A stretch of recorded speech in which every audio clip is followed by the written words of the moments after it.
in the place where everybody knows your name. Laughter fills the air like a sweet refrain. Sit and share a story, but I drink or two. In this cozy bar, where dreams come true, where smiles and friends remain, and good times ease the pain. Here we go again.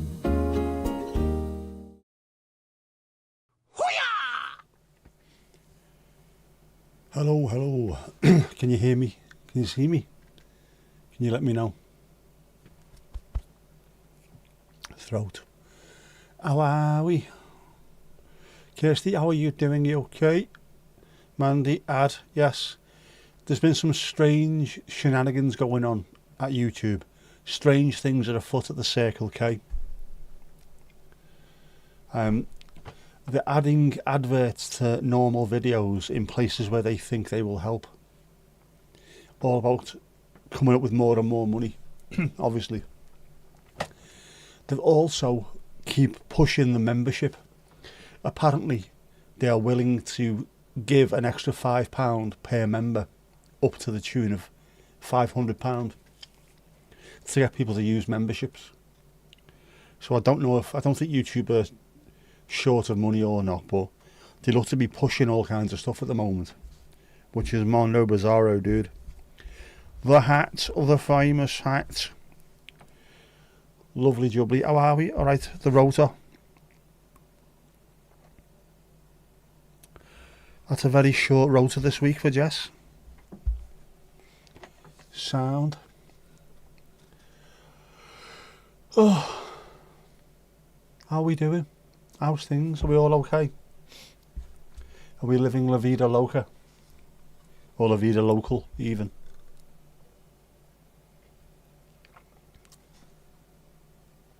Thermos. That is a good cup of tea. As always. Yeah. So I don't have to be up early this week. It's fairly okay. Don't mind that. I've got to do something. I've got to do something, haven't I? Tuesday. Oh shit, Tuesday. Yes. Tuesday. Just tell me that again. Yeah, that's fine. Tuesday.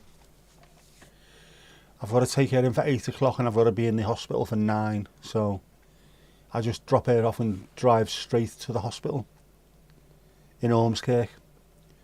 Very, very nice. You're struggling with limb manipulation at the moment. Welcome to my world. I'm always struggling with limb manipulation. Steve-O, how you doing, bud?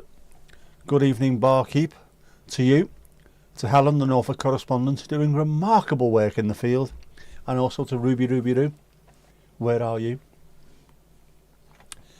How's things in that there Norfolk there? More to be seen from Norfolk later. No spoilers, but more to be seen from Norfolk later. Just saying. Just saying.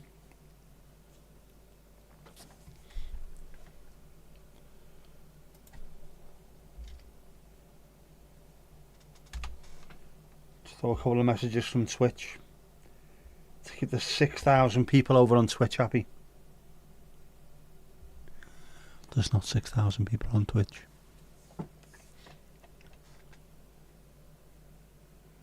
Isn't it lovely? Isn't it? I mean, genuinely, isn't it lovely? Botrix Official have gone with last week's shout over on Twitch. I don't know why. I haven't been out today. I went out for 20 minutes or something yesterday. That was it. But it's felt lovely. I've had the window open. It was really... On my bed last night watching the telly, window wide open, and it wasn't remotely cold. It was fantastic. I love that. Ali Ali-O.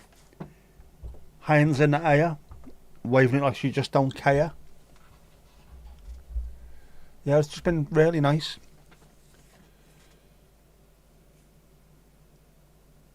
And I had a lie-in this morning. Oh man, I must have been tired though, because I got up. I did an online passport application for my sister to make sure it was all sorted for her. and then fell asleep on the sofa for hours afterwards. So I must have been absolutely exhausted. But I've slept, which is good for the health. Always good for the health. How are we? Any crack? Any crack? Not much, apart from the fact that I've spoken to my friends a couple of times this weekend. Friends from work and things like that. Caught up with a few people, so it was really nice. Very nice. What you are drinking depends on what's loaded. Nothing much. But points of wind pumper all round. They do exist.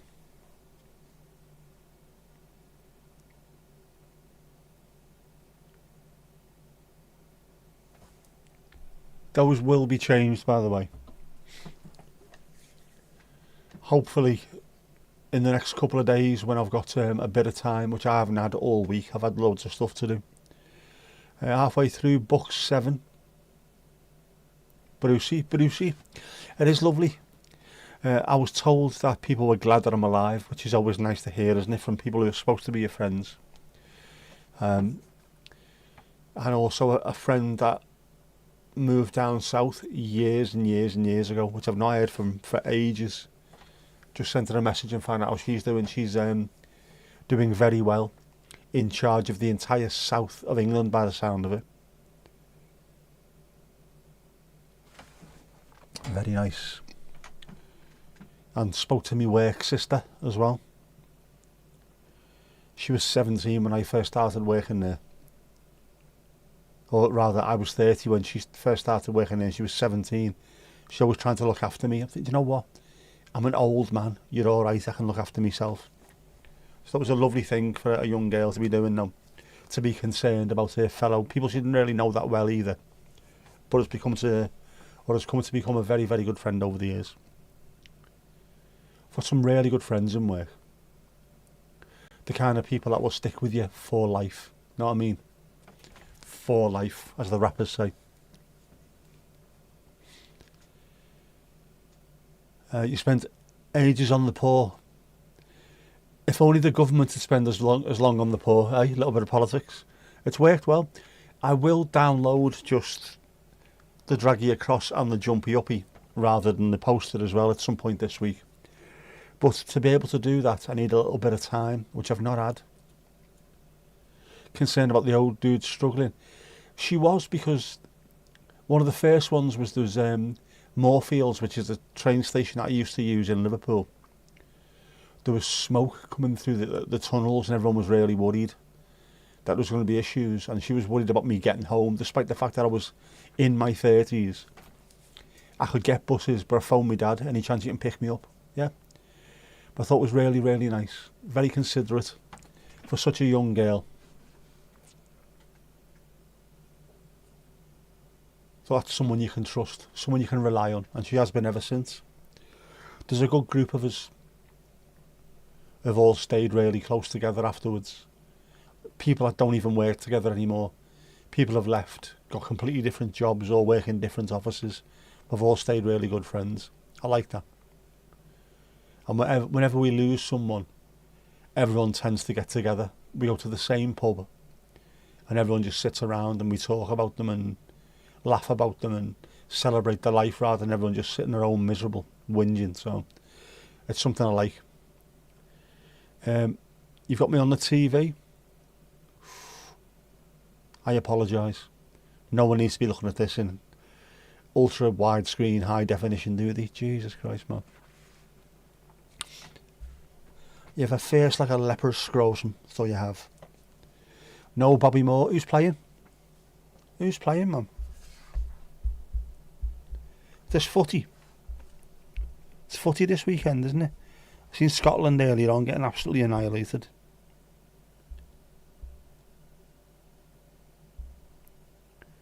Against Republic of Ireland versus Bulgaria. Let's have a look at the lineups.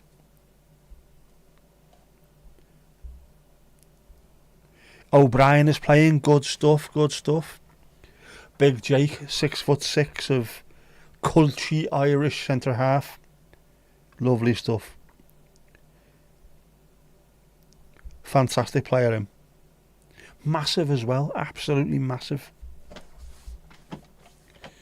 We've got Jared Branthwaite, who's 6'5" and built like a brick shit house, and he looks tiny compared to your man. What now?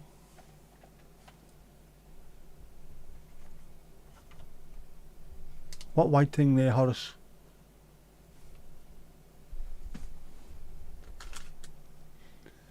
There. That's a little bit of... It's a focus wrench for a manual lens. Those are letters. I mean, this is still my office after all. First and foremost, this is my office. Scotland got beat 3-0 at home. They were 3-0 down within 40 odd minutes, was it? Yeah, within 46 minutes they were 3-0 down. At home as well.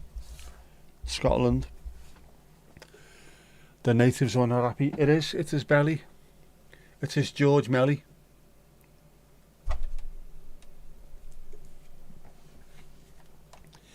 He's lying down, he's chilled, man.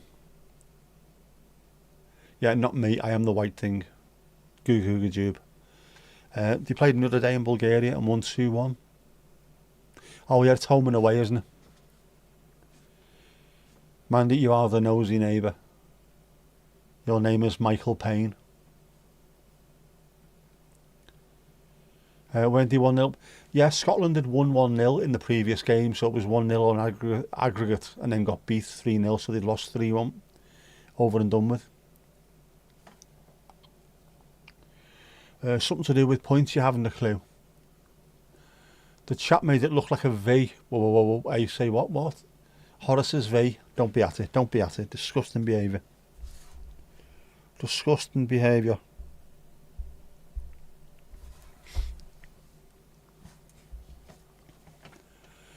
I wanted to do something today and it just never got round to it. But it doesn't matter. I will do it this week at some point. Because today, Sunday today, let's have a look what it was. Let's have a look what it was today. This is vitally important. If you've seen my video yesterday, you'll know what I'm talking about, but we'll do it again now anyway, just in case. Sunset today was 18:31. 6:31 p.m. Next Sunday it is 7:44 p.m. 1944. 7:45 at night, sunset, which means it'll still be light till about 20 past, is it? Something like that. 20 past 8 is 8:15. These are going to be really, really noticeable. The longer days. I think that's going to be a little bit of a boost. A little bit of a boost. We need a boost. Isn't that fantastic? Next week, 7:45, sun will still be up on the horizon, just dipping down. Ginger nuts, what do you call me? And as if by magic, shut up appears on the jukebox. Shut up, Mandy. Yes, ginger nuts. I haven't been to Tesco today at all. I bought fruit yesterday, a ginger fruit shot pot, which I had just before we started here. I'll have to get a snack afterwards, obviously. I had a shower before as well, nicely warmed up. I've had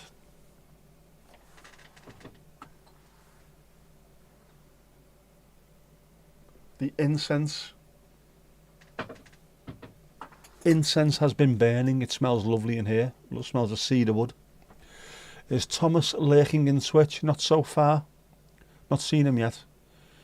It is Sunday. He tends to be slightly busy on a Sunday as well, doesn't he? Rushing around, doing loads of work when he shouldn't be. Let's hope he can get that new position somewhere else with a bit less work to do. I mean, every job that you get nowadays that's involved in any kind of civil service or Government worker means loads of work anyway, but some are worse than others. You know, that's the one thing I absolutely loved about starting work where I did in the civil service. I used to go in at 11:30, and when I left at 8 o'clock, that was me done, over and done with. In the pub, I could finish at 3 o'clock in the afternoon, and I'm constantly listening out for the smashing of glasses, for the rumble of people. You can tell when you can hear a bit of a low rumble, it's people fighting downstairs on the raised areas. You're always listening for that. During the night, 2, 3 o'clock in the morning, every time there's a noise, you get up thinking someone's breaking in. I used to hate that. But as working somewhere, when you finish, or at least that should be what happens. Not go home, log back in and start doing another 4 or 5 hours. It's not healthy doing that. There's got to be a decent work-life balance. And if you want to move on and get forward in your position, obviously, you have to do a little bit extra, but you tend to not get thanked for it at all. It's just not good, is it? Both grand. Ruby is recovering from a surgery. Poor Rubes, what happened? Poor Rubes. And the 1-0 down. Where are they? Football.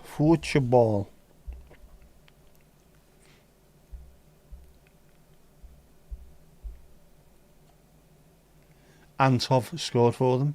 Yeah. Who else is playing? Oh, Netherlands are playing tonight as well. 1-0 down in Spain. Germany, Italy. In the Axis of Evil derby. Portugal, Denmark. In the also ran derby.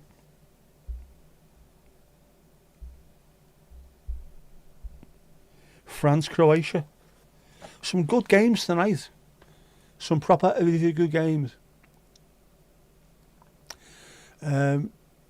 Right. So Rubes was spayed. Right. Well. Needs to be done. Unfortunately. Poor Al Rubes.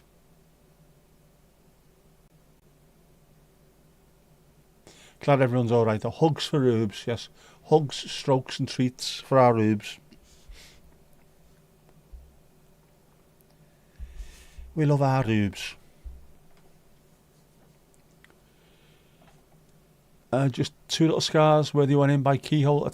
It is different nowadays, isn't it? Keyhole surgery anywhere on the body. Years ago, used to have to be sliced open here, there, and everywhere. Just little tiny knee surgery. I see some of the people that had surgery on the knees years ago, and they've literally got a line on the front of the leg, like an 8-9 inch line on the front of the leg. Nowadays, just in keyhole, off you go. It's amazing. Bloody experts, eh? Bloody experts knowing what they're doing. Just keeping my eye on the stream deck there, in case I need to press something soon. No doubt I do.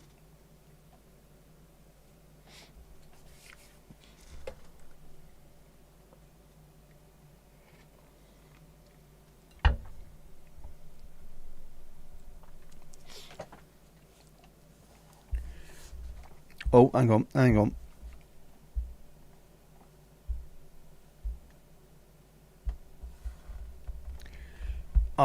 There we go. Here's our Rubes with a little fat belly. Watching me.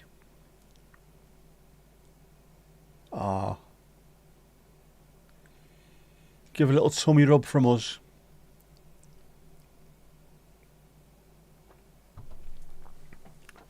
No point in asking for a coffee. It's not loaded yet, man. It's not loaded. Unfortunatamente. I was having to rush around slightly, doing a couple of things, including a shower. Casper, how you doing? See, Meatball Molly has finally give up. Not even seen that. Has she?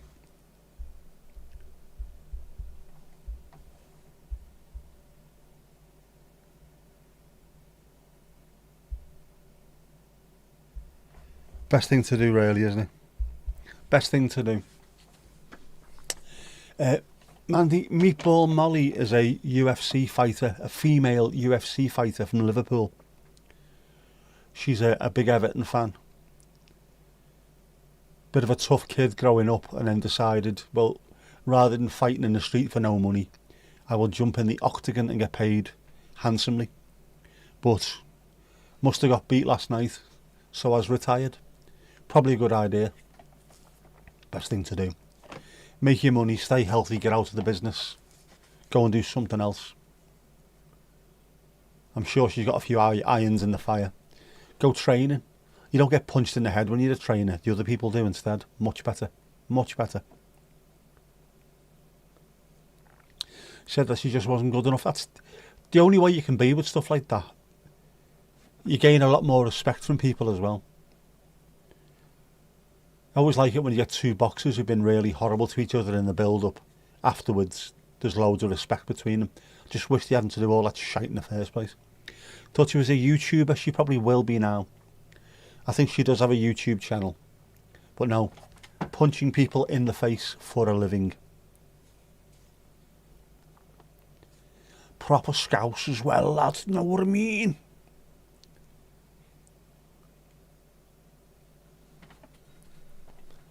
Airing that fucking Uber Texan Paddy Pimlet. Absolute bell. Sad about George Foreman. It is, but I said to me mum, 76 is a remarkable age for someone who has been punched in the head for a living. So I think fair play. He's lived a very, very full life. Two-time world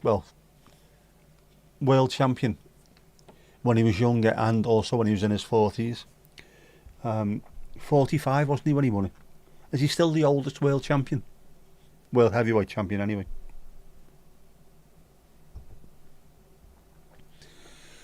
A pint of our choice. We're going to go back for Horsey Wind Pumper because it's just such good stuff. Look at it, man.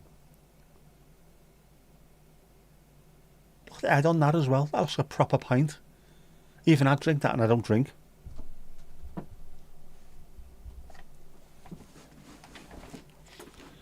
Lovely bit of tickle. Lovely bit of tickle.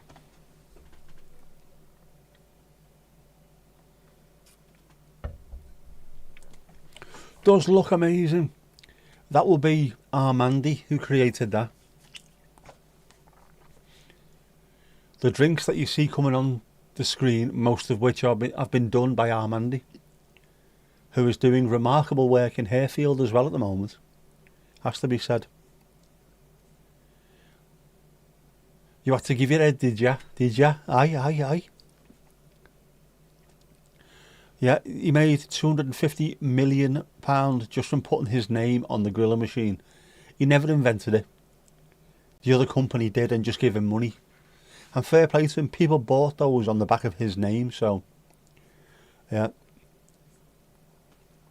Brilliant, isn't it? Rather than getting punched in the head, go and make 250 million by putting your name on a grill. And it's a healthy grill as well. We've still got one of them in the house somewhere, next to the toasty machine, I think. On the soda stream. We haven't got a soda stream, I'm joking. Yep, fantastic stuff, Mandy. Your handiwork is getting better, handy Mandy. Getting much better. Through practice.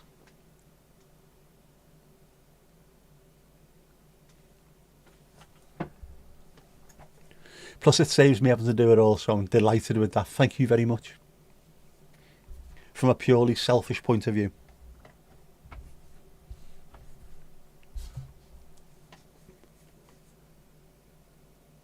Because I think stuff like that is what sets streams apart. There's so many streams, whether they're on Twitch with the other 6,000 people over there. There's not 6,000 people on Twitch. Or on YouTube or Kick or anywhere like that. Loads of them just look identical. Loads of them use the same overlays and things that you get off companies like Owned or Streamlabs or whatever it is. This at least looks like nothing else. So I like that. It's our own. our very own.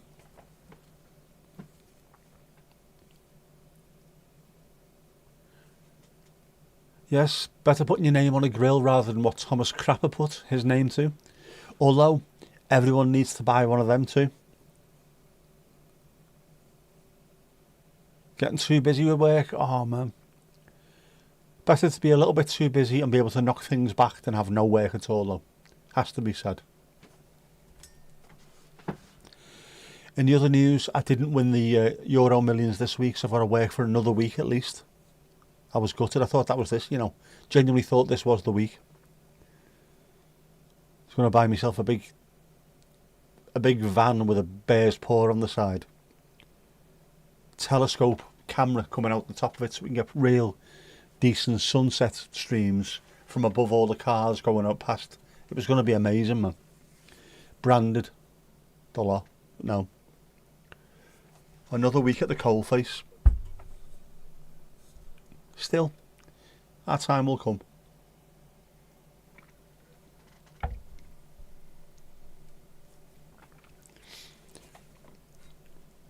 Yep. It's definitely better to have too much work coming in and be able to pass it off to your mates even than not have any. No, a few people have done that over the years. My dad especially. He was obviously a driving instructor now. He's got a mate who lives on the same estate as us, who's a driving instructor. And whenever he had too many coming through, he'd say, "Are you busy? Do you need anyone?" And then, if my dad was struggling for a bit, which he doesn't really struggle to be honest, if he needed a bit more work, yeah, go on, send a couple my way. But then he's also, if he's got too much, he'll pass it on to his mate. "Oh, Casper." It's going up, it's going up, it's going up, it's going up, it's going up, it's there. It's there, level 25, man. Royal name after the saying, when it really goes like S-H-I-C, shice. You're bloody well right.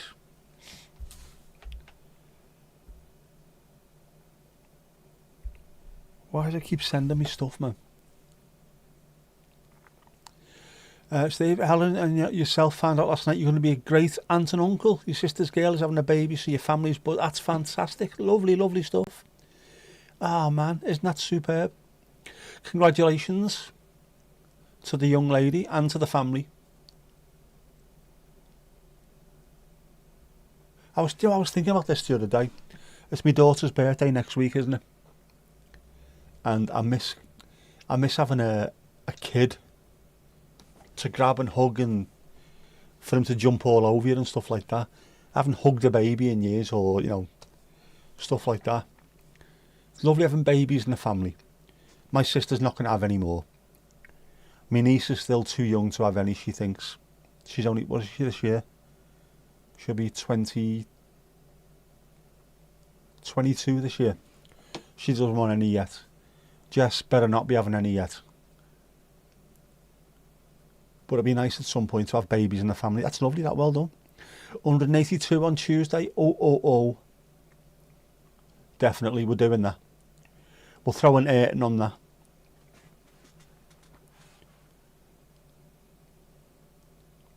Be right back, no worries, Ali. Yeah, 182 million, isn't that ridiculous how much money that is? Mandy, you are both a great aunt and also a great auntie. Great aunt and also just a great auntie. Yeah, it gives you something to look forward to at Christmas. It is, isn't it?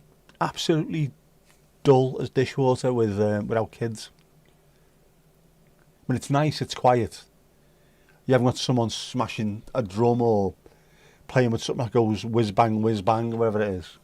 But it is shite. Although saying that, my daughter's had guitars a few times, hasn't she, in the last couple of years? And an amp, which makes it even more noisy than a kid playing with a toy, to be honest with you. We say everything's going to Pomerania, it means it's all gone tits up. Named after an old king of Norway, Eric of Pomerania. All right. Is the dog named after that as well? You're playing as well. The prize pots are correct. They are. The prize pots are almost US level, aren't they? Remember years ago you'd see like someone won New York State Lottery for 120 million. People here were losing their mind. How could you possibly have that much money? Next thing you know, Euro millions. Easily you can do. That would be fantastic. Just one of us to win it, doesn't matter who. Spread a bit of joy.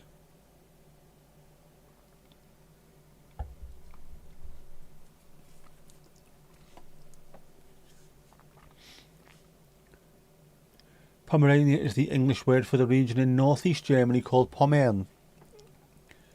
Right. I've heard of the dogs, never heard of the place though. Mind you, my German history is not fantastic. It's mainly 2 world wars, to be honest with you.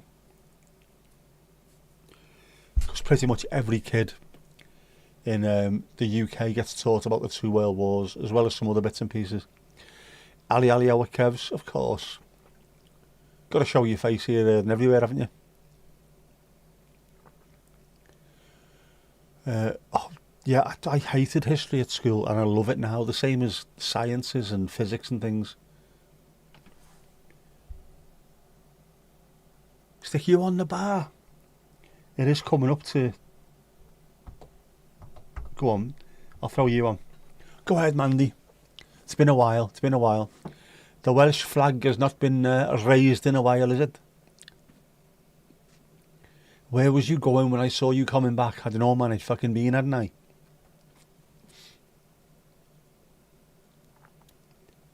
Marvellous, marvellous. Yeah, history.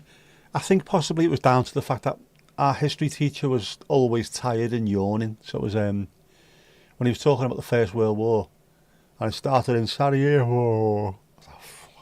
It's already boring enough. Archduke Franz Ferdinand. All our teachers, I mean, obviously I went to school in the 70s and 80s, but it was amazing how many brown suits people had. Is that a thing anymore? Brown suits with an elbow patch. Right, what's everyone having? Get your orders into our Mandy, go ahead. Never understood with lotteries. It's better to make 120 millionaires than one person getting 120 million. It is. You've got more chance of people spending money because they can get 120 million now. It's bizarre, that, isn't it? I don't want to be a millionaire. I want to be a 120 millionaire.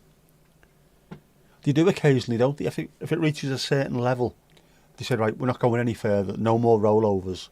We're just going to start paying it out to all the people below. It's a lot of money, that, man. It's a lot of money.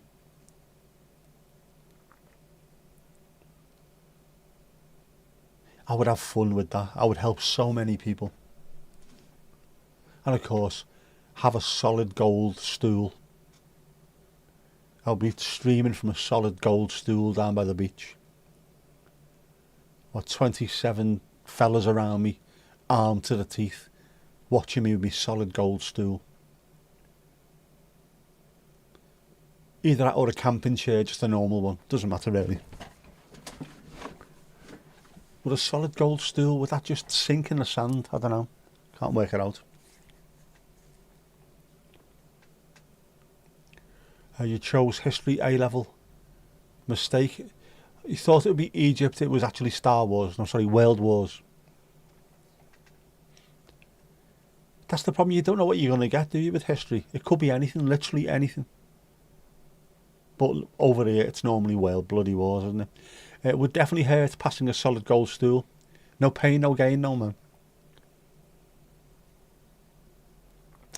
Renee, how are you doing? 80 million is the cap. Then you add about 12 millionaires, as they should. That's it. That's a good idea. Reach about 80 million and then start just distributing the wealth. A few years ago, a single mother of 3 on Zealand won the equivalent of £40 million. Brucey bonus. That's what we like to say. Renee, what are you drinking? What are you having? What are you having for a bevy there, girl? I'm having Earl Grey tea in a thermos because I'm worth it.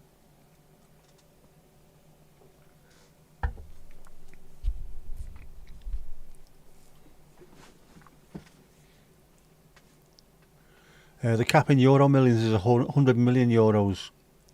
Usually play them as a rollover. We don't have any cap over here, do we? Which is why you've got 128 or whatever it is this week. It's stupid, isn't it? A cranberry fizz, of course, of course. Fella near you won 10 million and blew it all. Would that be, what's his name? I can't remember his name now. Oh, the absolute uber chav.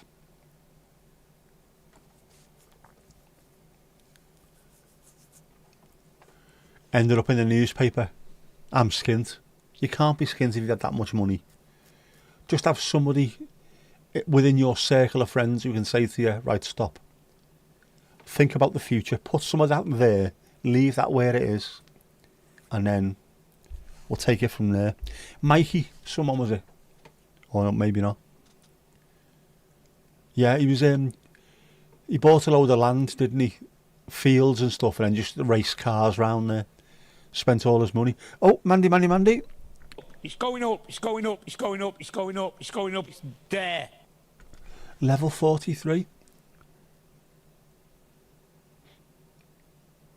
We haven't got anything new for that, have we? Level 43. You call it Euro jackpot there, but you think it's called the Euro Millions in the UK? It is, over here. Or Euro Billions. If you used to go into a Leaf over the road from our work with Big Dev. His name wasn't Dev, he just looked like Dev from Coronation Street. Everyone called him Big Dev. And you'd walk in there of a Friday. You know, 4 lucky dips to the lottery. Euro Billions! Dead loud. Mikey Carroll, that was it. Michael Carroll. Yeah. Absolute helmet. Sovereign rings everywhere. Big, thick, chunky gold necklace. Rangers shirt. Fucking hell, man. But I bet you if he wrote a book now, he could give you some stories, couldn't he? If you could remember any of it whatsoever. Feckin' idiot. My dad's... Hang on. My granddad's nephew, how it works out that way, I don't know. My granddad's nephew won 12.3 million on Lotto years ago. The family were already wealthy because his dad was a very good businessman. The money tinkled its way down slightly. I got a season ticket out of it, so I was quite happy with that.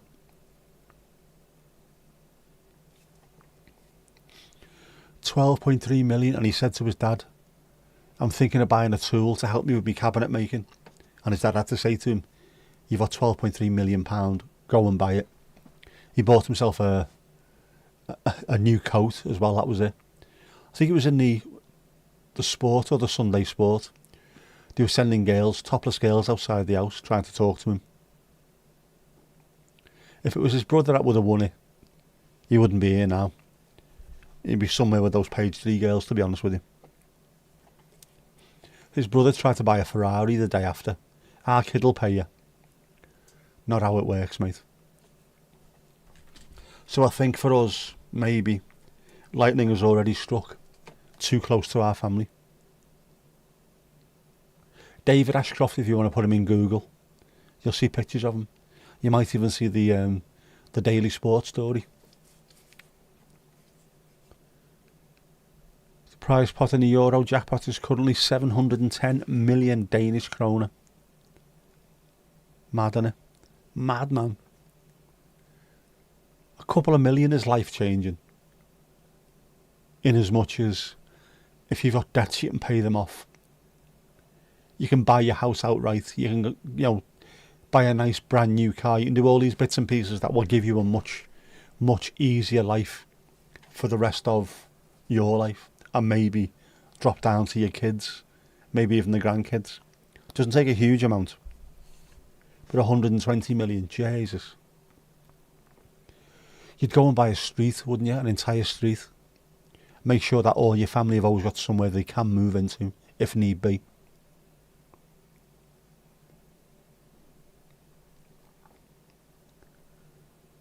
I think that's almost what they sort of done. Our family wasn't a street though. They went and bought a a load of static caravans in North Wales. Rill, actually, I think it might be. Rill.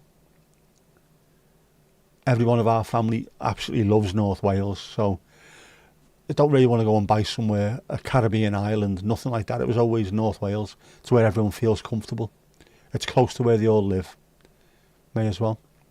I like us. I like us. Your biggest lottery win was about $20. $20.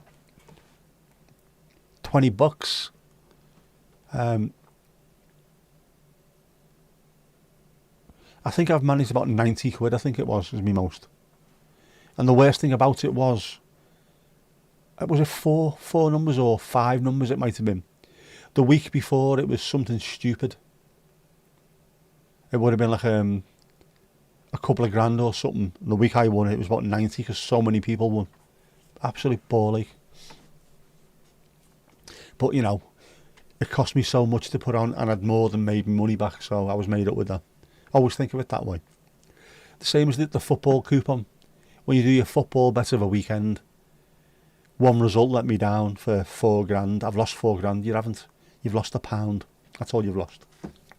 Perspective, people. It's perspective. Yeah, Euro Millions. There's no cap on the amount, but if it's not won after 5 draws, it's shared between the next tier. Yep. There you go. 5 rollovers will take it up to a high amount anyway, and after that, just no more.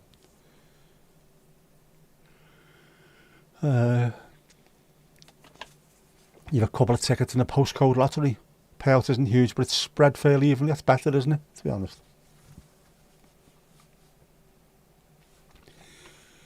You'd Google it, it's easier. Story of my life.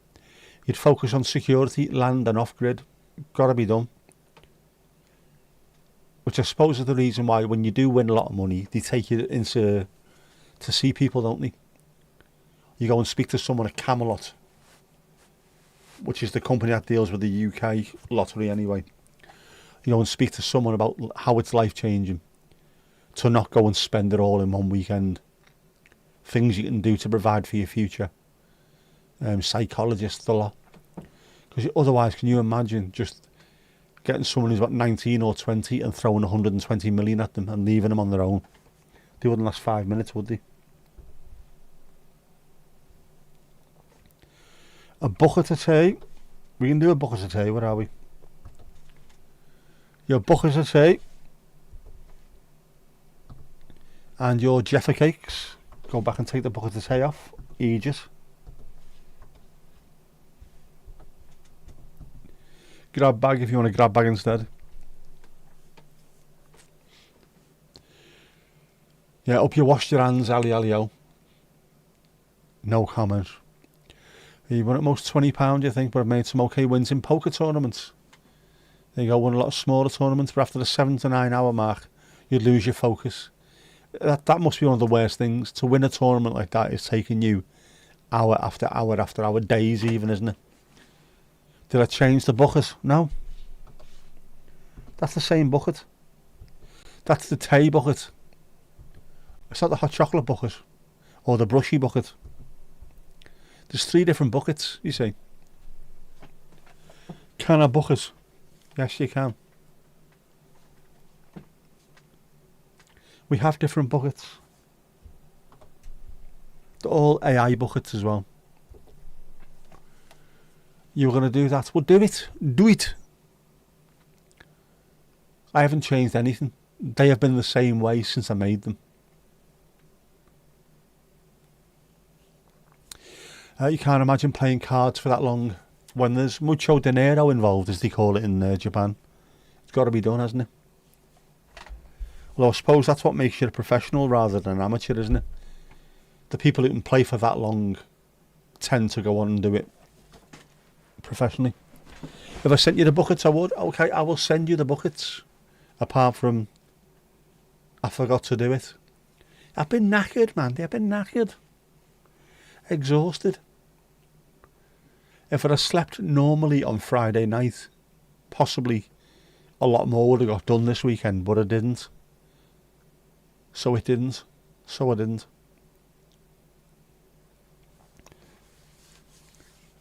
But at least I slept. I slept today. so I'm alright. So remind me, if you can, if you remember, Mandy, remind me tomorrow. I'll download them off OBS, because I should have a better system than this. I started off having a folder on my computer, this computer that I use, with OBS assets, and everything gets put in there. But occasionally I'll just forget and then link to the downloads, which should be, I shouldn't do that. I should empty the downloads pretty often, otherwise you end up filling the computer. That's no good. I'll do that. I will check tomorrow. I will get all the stuff that I need that isn't in OBS assets. I will put them into OBS assets. I will then delete all the downloaded files, and I will send you the other little bits and pieces. There you go. You'll remind me. If you remember, I'll remind you, but I might forget, so remind me to remind you. If you remember. If you don't worry, I'll remind you. It is quite thrilling playing cards. I love playing cards. After that amount of time, it does get exhausting. It does. The problem with playing cards, especially if you're into the pro side of things, is you're not just sat around a pub table with your mates playing, laughing and joking and drinking, taking the piss. You're having to concentrate. You're having to try and work out what everyone's got. And it's the mental thing, isn't it? Mentally fatiguing. And then having to do that against players who are also exceptionally good over and over and over again. No bells and whistles for level 43. What's next? What is the next big one we've got? Do we have to have a 50 cent for level 50? Or do we have to wait until we get to level 69 for a Frankie celebration? I don't know. 50 could also be a cricket celebration, the half century, with the bat half raised. That's what it could be. 100 will be a cricket celebration. Just telling you now. 100 not out. You've had your bells and whistles anyway.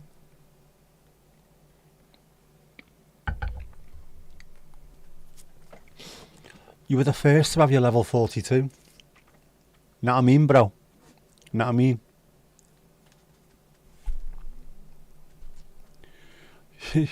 You're not making a 69 celebration one.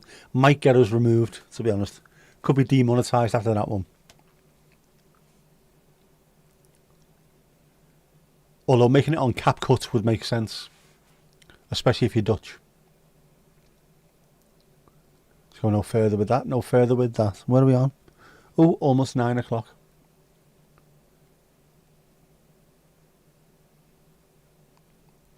Thinking of different kind of crickets. Do we have crickets over here? We must do. They must get everywhere, mustn't they? But I don't know, I've never heard them overnight over here. When you go somewhere else, when you go abroad, every American film has crickets in the background, you know what I mean? Tomasz, you've sent me, specifically me, a picture on Blue Sky. Blueski. Hope it serves to reassure me of the change to come. Oh.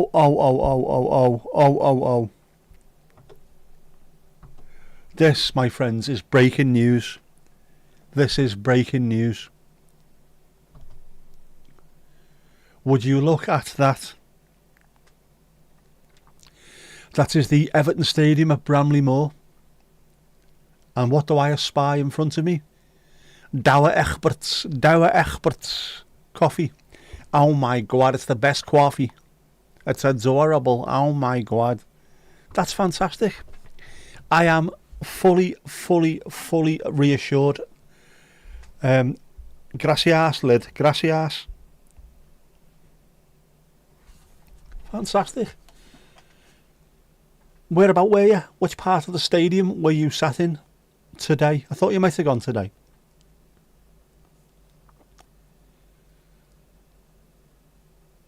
The pub door are open. Well said.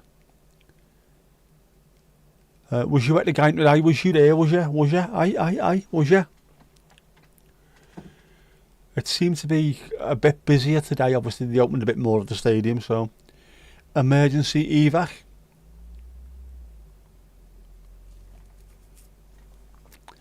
Lower north stand, row 17, could have tapped the goalie on the shoulder. They are tall these days, aren't they? Test not real.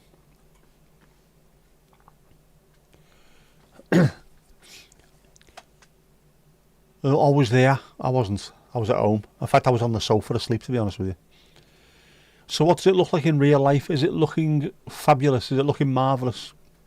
Does it look like a soulless bowl? Does it look like the Spurs stadium, which people keep saying it looks like Spurs stadium, as though that was something dodgy? It looks like one of the best stadiums in world football. Right, really? Is that a bad thing? Referee blew up at 65 minutes and you all filed out. It's a test event, man. It was on YouTube. I forgot that. You watched a bit. I forgot to watch. It was on YouTube. What was I doing? I was making something earlier. That's what it was. I was making something.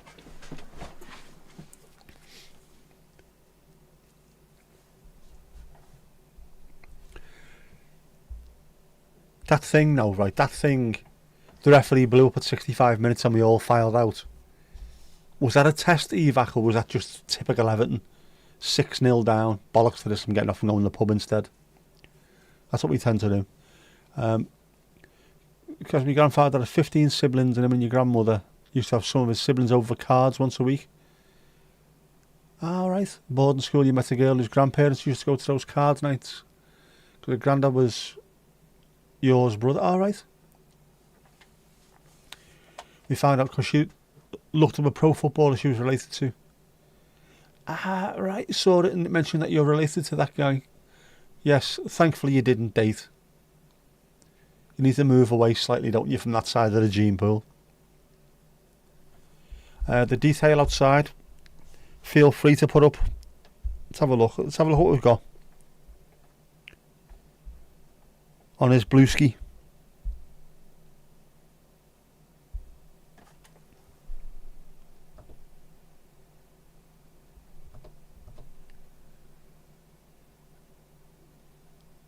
Very, very nice.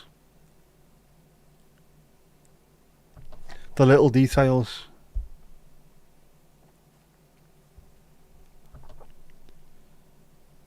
I like the fact that it's brick as well. So it fits in with the local surroundings rather than just being like glass and steel. Oh, you don't get this at other football stadiums, do you? Look at that.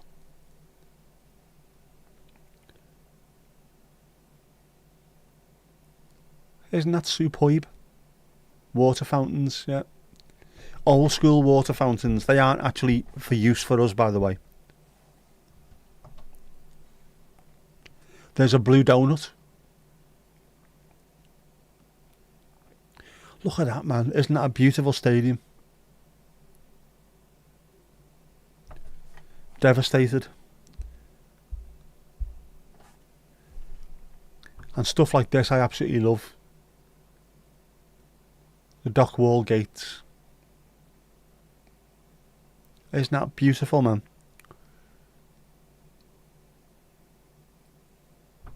It's one of the things that when if anyone does go there, it's different. I mean, genuinely different. Oh man, because you've got the old and the new. You've got that which is a brand new, gorgeous, brand new stadium, but it's got the old dock walls. It's got some of the old dock buildings. Just absolutely incredible.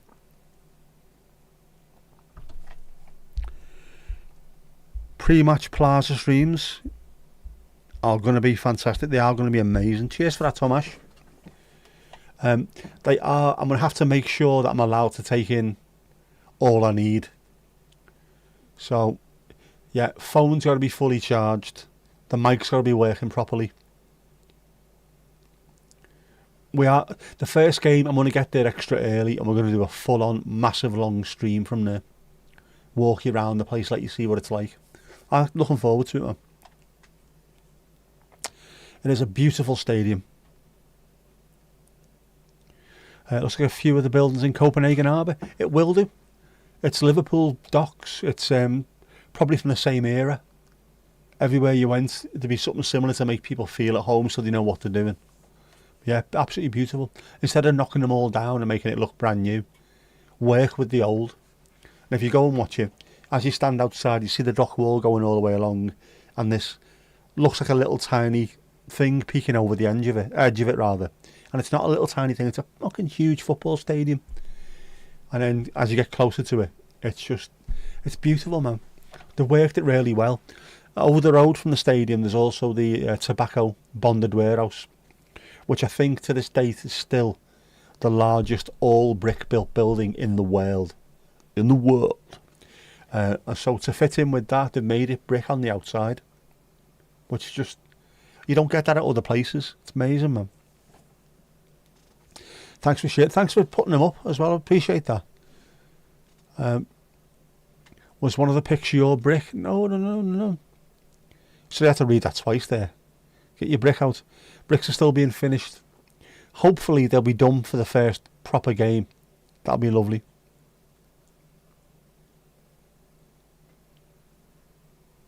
You're all good, Renee, but you might have to leave early because you're feeling hungry. No problem at all.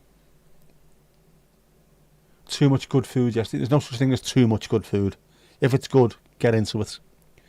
You love good stonework. That was one of the things that we were slightly worried about.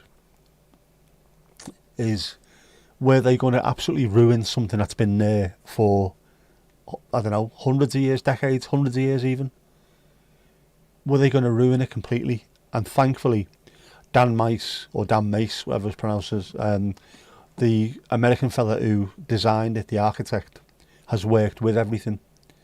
And the club have spent a bit of money. The first thing they did when he went there was not fill in the dock, wasn't do this, do that. It was to go and preserve the old dock buildings because we're going to use them. So that was the first thing. Go and make sure they're preserved first. Scaffolding around them. Made sure they were safe. They weren't going to fall down. That was done first. Dock walls were all preserved. It just looks incredible. They've really worked together with the dock to make it look unique. I don't think there's anywhere else I've seen that looks even close to it. So very proud of the club for what they've done. First time you've been up close to the tobacco warehouse. It is a huge thing, isn't it? It is the biggest brick built building on earth. Everywhere else that you go to is made out of breeze blocks or iron and concrete and whatever. This is proper brick, and there's something about it which makes it look completely different. Probably because you're not expecting to see that many bricks in one place, but it's a massive building.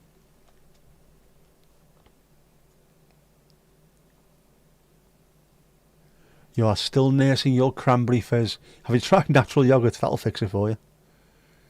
You met Dan Mice, shook his hand and thanked him. It's brilliant, isn't it?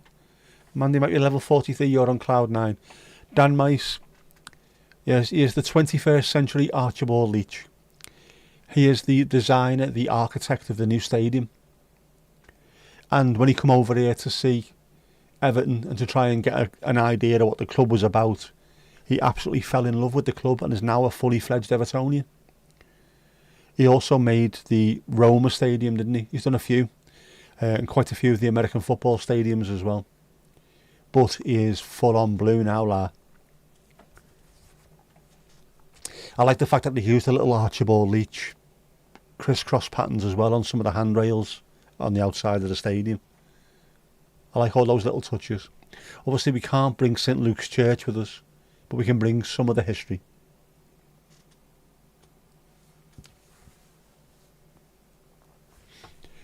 You have lamb chops for the air fryer with mint jelly and asparagus and maple butter sauce. That sounds very, very tasty. Very tasty. Yeah, Dan Mace, fantastic. The poor sod lives in, or lived in LA, in, what was that place that burnt down? Famous part of LA that burnt down. Loads of rich people lost their houses. Everything that he had just burned to the ground. Apart from, was it the fireplace or something that was left? That was it.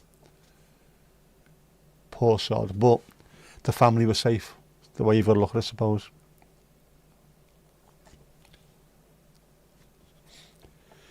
You've got on a napkin a sketch from him from 2019 of his design. Oh man, to see it and meet him today was mind blowing. Oh, lovely, isn't it? Fantastic. He's a top fella. And I think he's really done us a favour by making that a beautiful, beautiful stadium that doesn't just look like an eyesore. It's supposed to. It had to look nice on the banks of the Royal Blue Mersey, but they've gone above and beyond and made it look superb. You had a battered sausage and small portion of chips. Oh, very Pacific Palisades. That was the one. That's where he lived. Yeah, Pacific Palisades. Poor sod was showing you his house before he left. He took a few pictures and then went back after it was safe and just showed you where his house used to be. Just completely wiped out. The entire area burned to the ground. Poor sods. He had a chance to pick up a handful of things. I think it was some of his cameras he picked up. Some of his Leica cameras. Stuff that's absolutely irreplaceable, but you can only take so much with you. But the main thing is your family are safe. Cars can be replaced. Houses can be replaced. Human lives can't be. Know what I mean, bro? You love battered sausages, but you're difficult to get. Go to Chippy, man. Loads of them. Do you buy them or do you make your own sausage? Do you make your own sausage? Oh my God, your sausages are adorable. Oh, Dave Piggly Ding. Next. Good shift, Mandy. Good shift. Cameras. Yes, cameras, as always. He likes his cameras. Especially Leica cameras, which are humongously expensive. Humongously expensive. I moan about thinking about spending 1,500 quid on a DVE1, but he's talking like tens of grands. Granville for fetch your cloth. Yes, is right. Takeaway. Yep. I've had a battered sausage in ages. Cameras can be replaced. It can. The same as if you have an accident in your car. A dented wing can be removed and replaced. A car can be replaced by insurance. Human lives can't be. Perspective, people, perspective. Ali, back behind that bar, no worries there, girl, there. Yes, they can. Cameras can be replaced, but to be honest with you, some of them can't. If you know what I mean. Some cannot be replaced. You can replace them, but not like for like, or Leica for Leica, even. You haven't had battered sausages in ages to get yourself, make sure you get them. He will have been insured, he's not stupid. Louise, Lulu Bellatini, how are you doing? Did someone mention Cary Grant? Well, you did. What about Cary Grant? The Bristol behemoth. He's not American, by the way, Cary Grant. He's from Bristol in the UK. Did you know that, people? He was a handsome bugger, wasn't he, Cary Grant?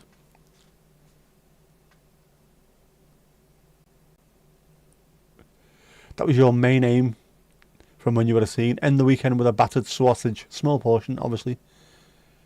Got to keep on trying, man. Your dad lost his collection of Hasselblads a few years ago to thieves. Again, Hasselblads are similar to Leica.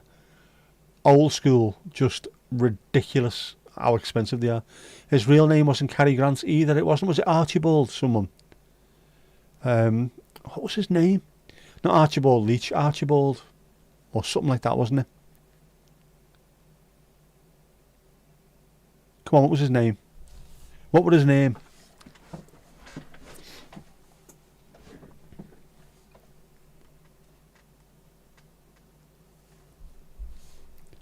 It is Archibald, isn't it? We've just had Archibald Leach as well, haven't we?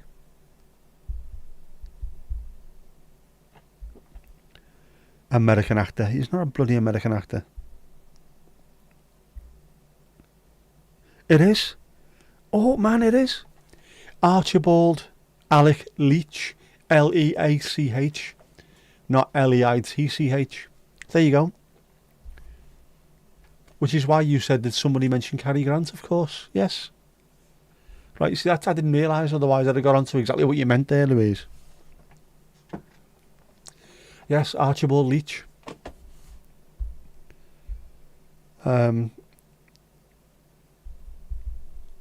I'll show you what I mean.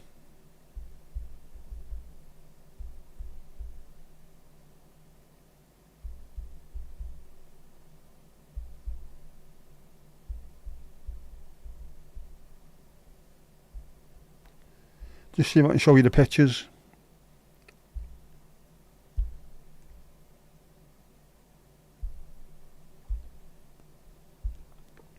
Where is it? Where is it?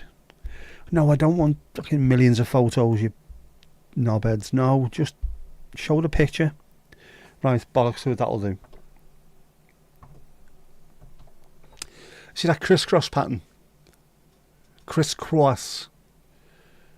That was something that the Scottish architect Archibald Leach used on his football stadiums. Ibrox Rangers Football Club has still got that. Roker Park, which used to be Sunderland, used to have it. That's been knocked down. Who else has got it or used to have it? There was a few clubs that used to have that. And obviously it's stuck with us. We like it as a piece of art. I've got a t-shirt with that design on the front. But they couldn't have made the stadium to look like that. But they have incorporated it on some of the handrails outside the stadium. Someone showed pictures of it last time round. It looks fantastic. It's a great Danish brand, Hasselblad. It is, yeah. They used them on the first manned mission to the moon. They did. And Hasselblad means Hasselleaf and is also a last name. It's fantastic. Some of the best cameras you can possibly get. I feel so blessed that you've never had a break in. Very, very lucky not to have that these days, are we? Yes, very, very slow on the uptake. I was really slow. Lost a Canon X11 to thieves. Well, that's a good camera as well, an X11.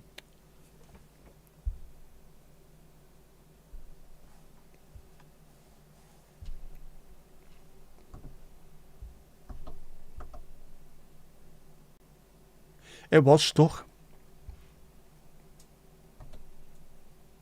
We don't want this stuck shite, do we? Didn't want to sound like an architect, obviously. So changed his name to Cary Grant. Suits him more, that. You can't be a top of the range Hollywood hunk, can you? And be called Archibald. Just doesn't work. Overly handsome bastard, though. Gotta be said. Him and Robert Piss in Redford.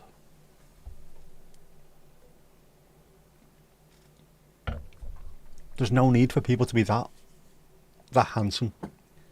Robert Piss in Redford.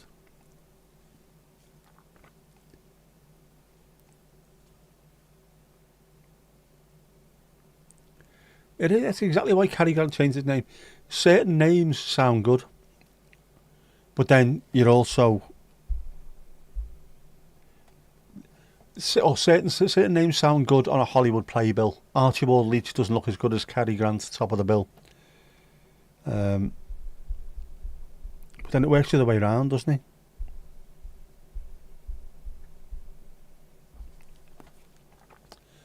So think to yourself, what looks better on a poster? Archibald Leach or Cary Grant? And then think about Jerry Dorsey. You know who Jerry Dorsey is, don't you? Changed his name from Jerry Dorsey, which looked really good on 60s posters, to fucking Engelbert Humperdinck. Why? Why, Delilah?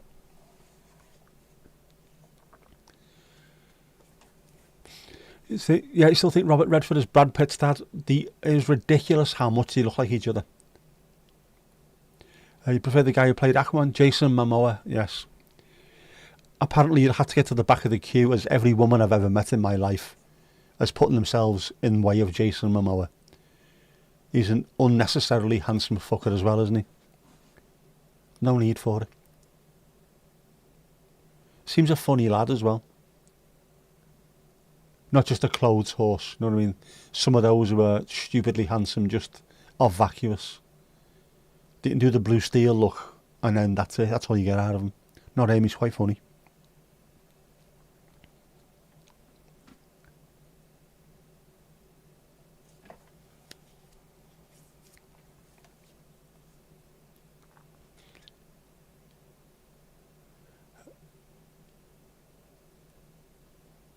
You remember there was a winner at one of the first Danish seasons of Survivor called the Robinson Expedition. And what?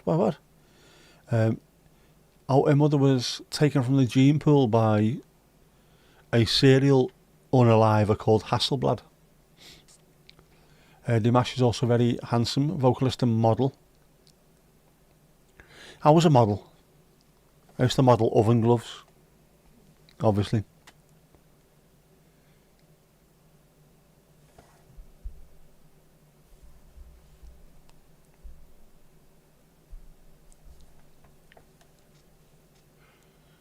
That record is determined to be played all night.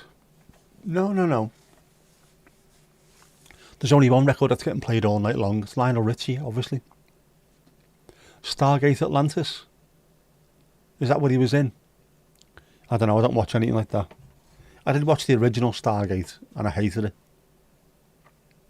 Back in the day before we had Sky TV. And it was I'd finish work in the pub at about 3 o'clock and have to go back on for 7:30. So I hated everything that was on in between. Hated it. That was one of the things.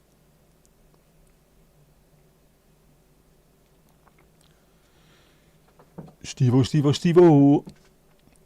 Speaking of which,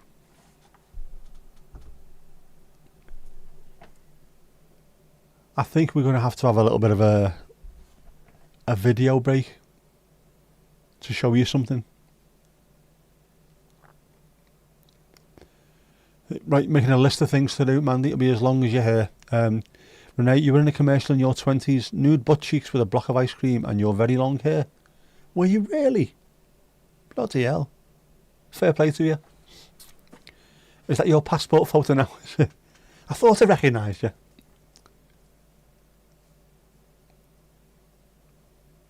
Marvellous that. Isn't that fantastic?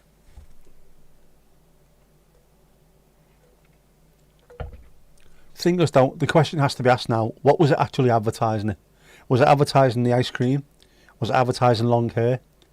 Was it what else was advertising? Fair play to you. Only your butt cheeks were in the photo. Fair play. Ice cream, oh there you go. Cool. Literally cool. What brand of ice cream was it? Was it someone that we know? Can't imagine Walls doing that. Although they might have done. You never know, do you?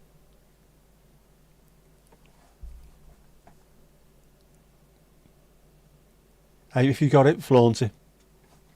Make your money. Make your money, that's what I say.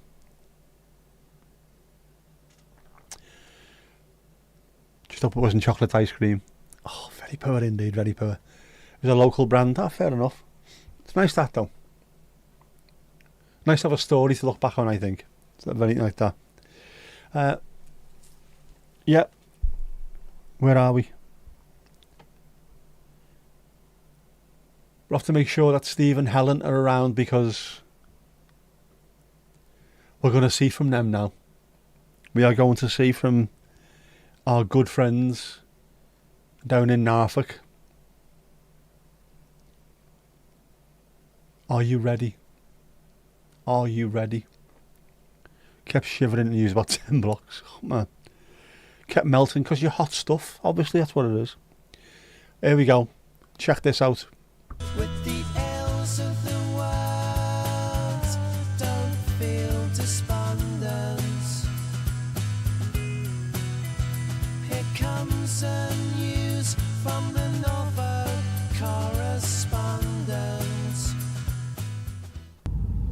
Hi guys, welcome to Briggett, a small little hamlet village in North Norfolk. You're joining your Norfolk correspondent and her security, and as promised we're going to try and do a little video of the daffodils at a little village up the road called Honan, or H-O-N-I-N-G. Honing. We call it Honan. Honing. And if you can hear a banging in the background. That's I've got a set of aluminium steps in the van and they're banging on the bulkhead, so I do apologise.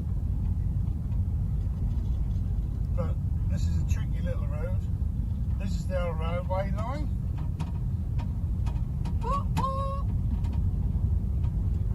Thank you, Norfolk correspondent. Oh, slowly down. Yeah, she wasn't going to stop, was she? I'm still getting over the phrase banging in the bulkhead. Oh, matron!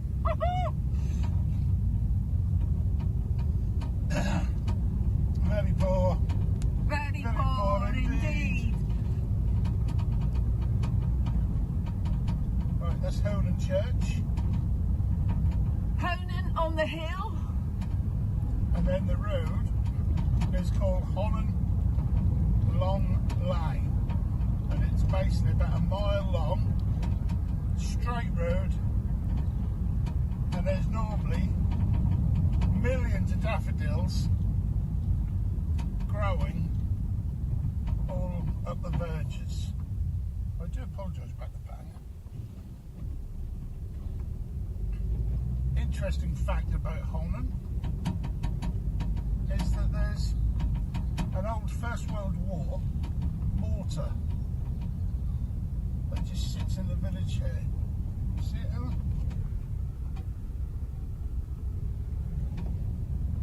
Interesting fact. I do know my onions. Right, so we're now going to turn up onto the long lane and hopefully we're going to see loads and loads of daffodils. Daffodils. And that's looking a little early.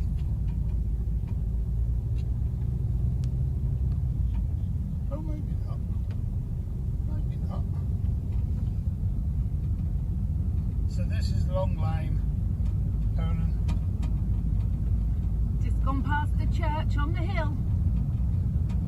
Actually, a lot of them look as though they're past, don't they?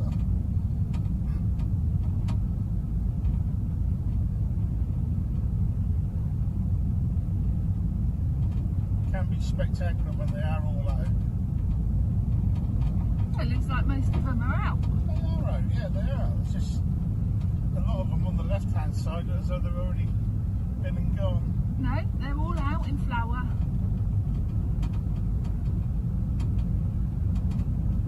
I've got Ruby by the leash. She's desperate to get in the windscreen, but I'm holding her back so Helen can do her Norfolk corresponding. As you can see, very long lane. A long Very lane. long indeed.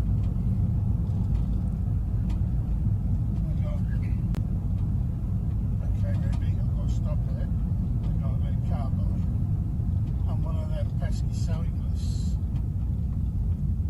Well, the car's already stopped. Oh, I say idiot from criminal.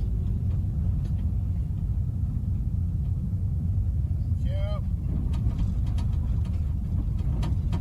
And this is the end.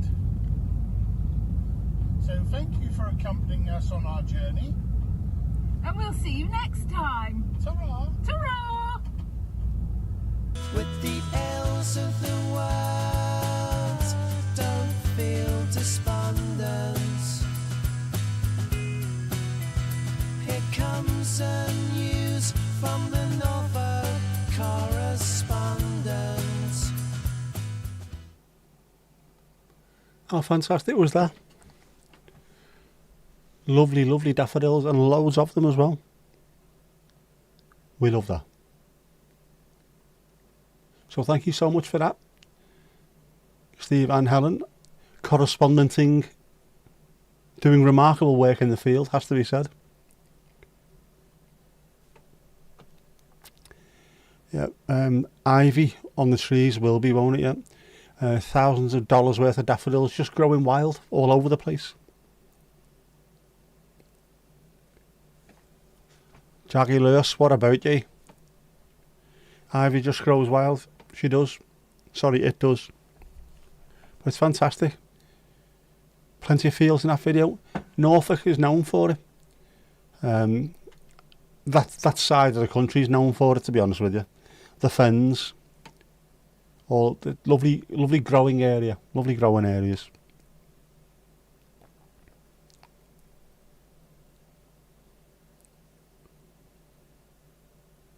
Thanks to the Norfolk correspondent and his chauffeur. Yep.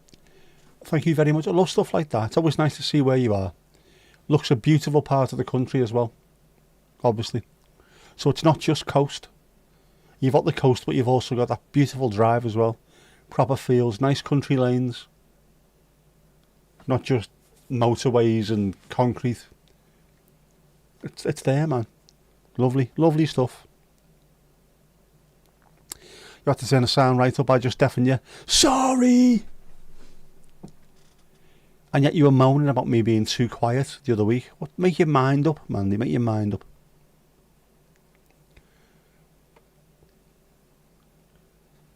Daffodils are not that quite that far along yet. They won't be where you are, will they?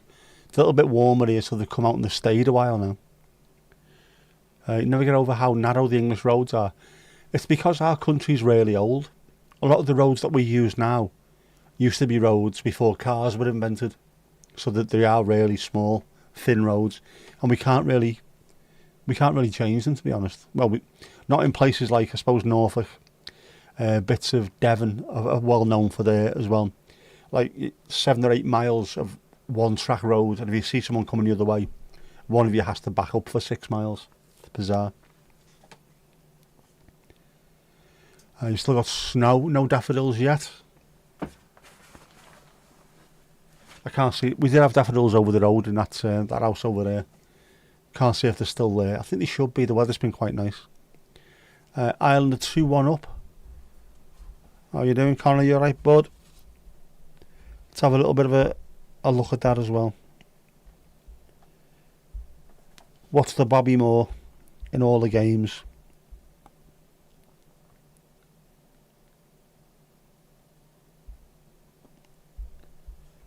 Yep.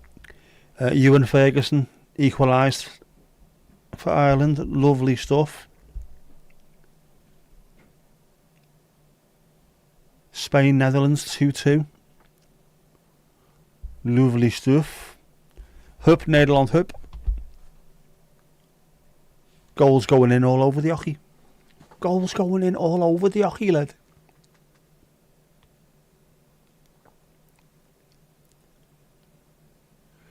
You had us on in the background while you were eating your dinner. Came on exactly when the video started playing. Perfect time, and there you go. Lovely stuff. You're not as professional as me. No tech in the van. It's not needed. What you need to make good videos is good environment, good light. That's all you need. Perfect. Thank you so much, Helen. It was very much appreciated. And you've got your own theme tune, which was, I had to spend a little bit of time earlier on trying to come up with something. That was nice.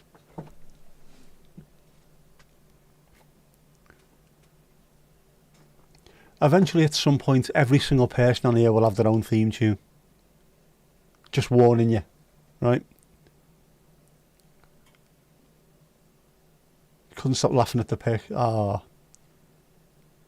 I was going to try and cartoonify it slightly, but I thought, no, keep it as it is.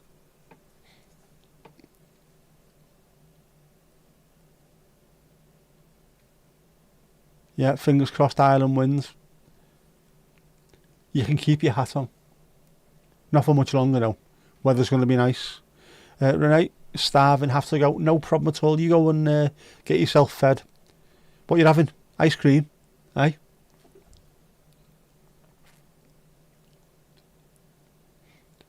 I've got a gazillion mics. Ask nicely. Where are we? Where are we?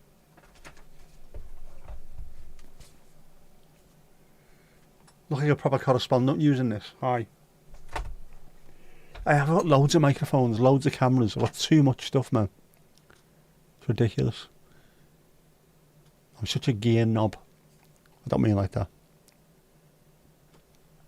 Coming on 236 follows. Lovely stuff. Getting there, man. Getting there. Before you know where you are, you will be. It's the way it works.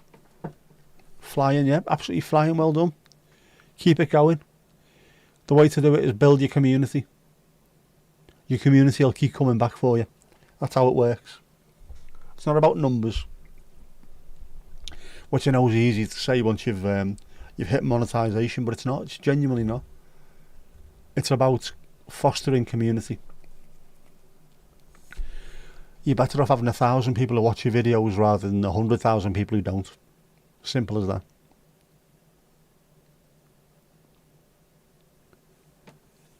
Is it wrong that you want to keep saying, "Oh, Renee"? Are we talking hello there?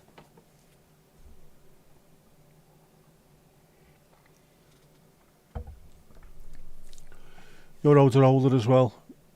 Many also narrow, but main roads are made wide. The main roads over here are wide, but where Steve lives and where I live, if I want to drive towards Liverpool or Manchester or Preston, it's on big roads. If I want to drive to Ormskirk or Berska, it's on smaller roads across the moss. So we get loads of little bits like that, where you can come off a motorway onto an A road, and then within 5 minutes you're on little country lanes where they can't mess around with it. They've got to leave it the way it is, but it's boss. And those roads, some of those tiny roads, huge tractors and combine harvesters keep coming down there as well, so you need to be really careful during the summer and during late summer, early autumn. Don't come flying down the road because you might meet a combine harvester, and there's only one winner in that case.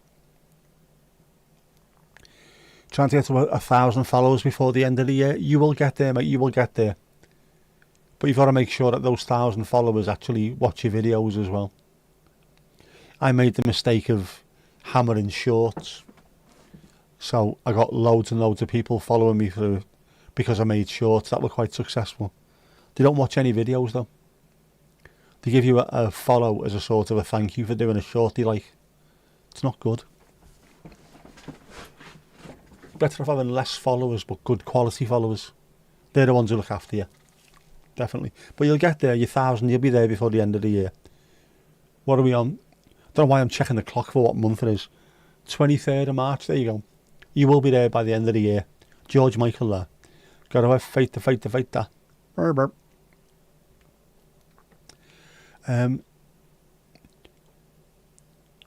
can only drive 50 kilometres an hour there. No. How fast do we go on those little one-lane roads? Depends. Some of them you can do 60 mile an hour. So it's about 100. Is it 100 kilometres an hour? Or 50, isn't it? Sorry, because it's a single carriageway. National speed limit is 50. Yeah. That's 50 miles an hour, not kilometres, 50 miles an hour. They can be quite dodgy though, obviously. Got to be really careful. Yeah, don't worry, it will come when the time is right. But it will. I've got every faith in you, you'll get there. The B or C roads, back roads, yeah. The A roads are normally bigger. B roads and C roads are smaller like that. But you'll find yourself, you come off a motorway onto an A road, and then a little bit further on, you're onto a B road, and before you know where you are, you're onto a dirt track. Anywhere where you've got farmland, it's like that. You ain't doing 30 mile an hour. That again, that's the unfortunate problem wherever you are. Over there on the moss, it's 50 miles an hour, and people hammer it. People go past you doing 70. There's no need for this because one little slip, and there's hedges, there's verges, there's drops over there. You come off into a dip into a field, and if you're unlucky, and a lot of people end up coming off the roads over there and end up in a lot of trouble. Constantly having police going down there, fishing people out.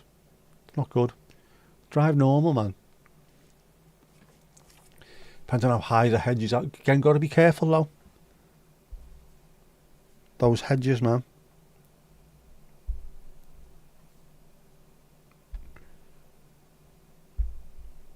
Come on, Nederland. Hit the like. Always hit the like. Back to Leegen. No problem, Kirsty. Thank you very much. Have a good old Leeg.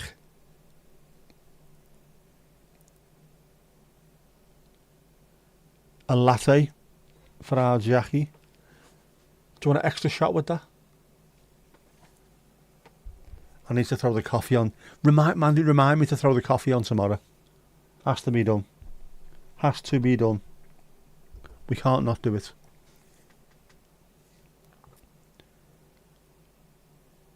I do it when we finish only. I've got to go and have my glass of alcohol-free wine.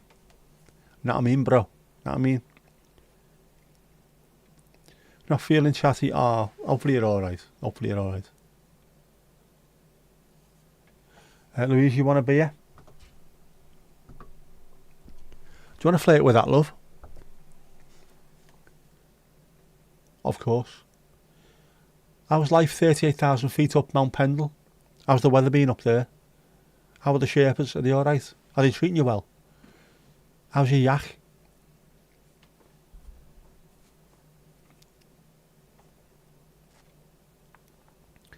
You do 50 miles on the main road with clearly marked 2-lane roads, 68 miles an hour on most motorways, 81 on the rest of them, 31 miles an hour in cities.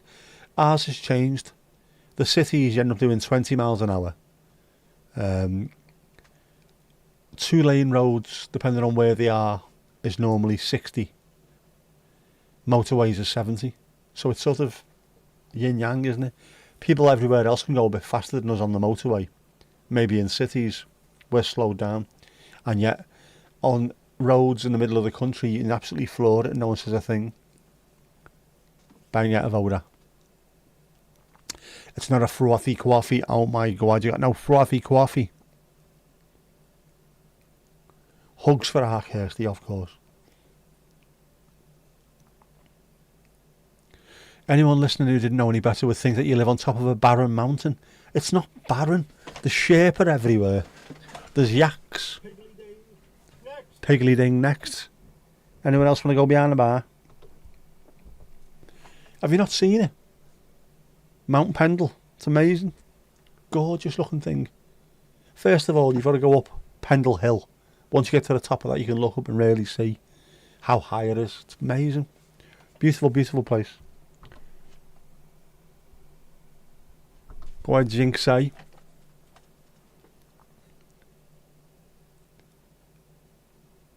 And the strange thing is, you can see Mount Pendle from all over the UK. Doesn't matter where you are, you can see it. That's how big it is. It's amazing. Absolutely amazing. One of these days, I will get something mentioned, won't I, in the chat. I've just spent the last 4 hours in every textbook I can find trying to find Mount Pendle. Can't find it anywhere. You're not looking hard enough. If you can't see a 38,000 feet mountain in front of you, you're not looking hard enough. End of story. End of story. Switzerland only wants to have a 50 mile an hour on the motorways. From this summer, Czechia, you can go 91.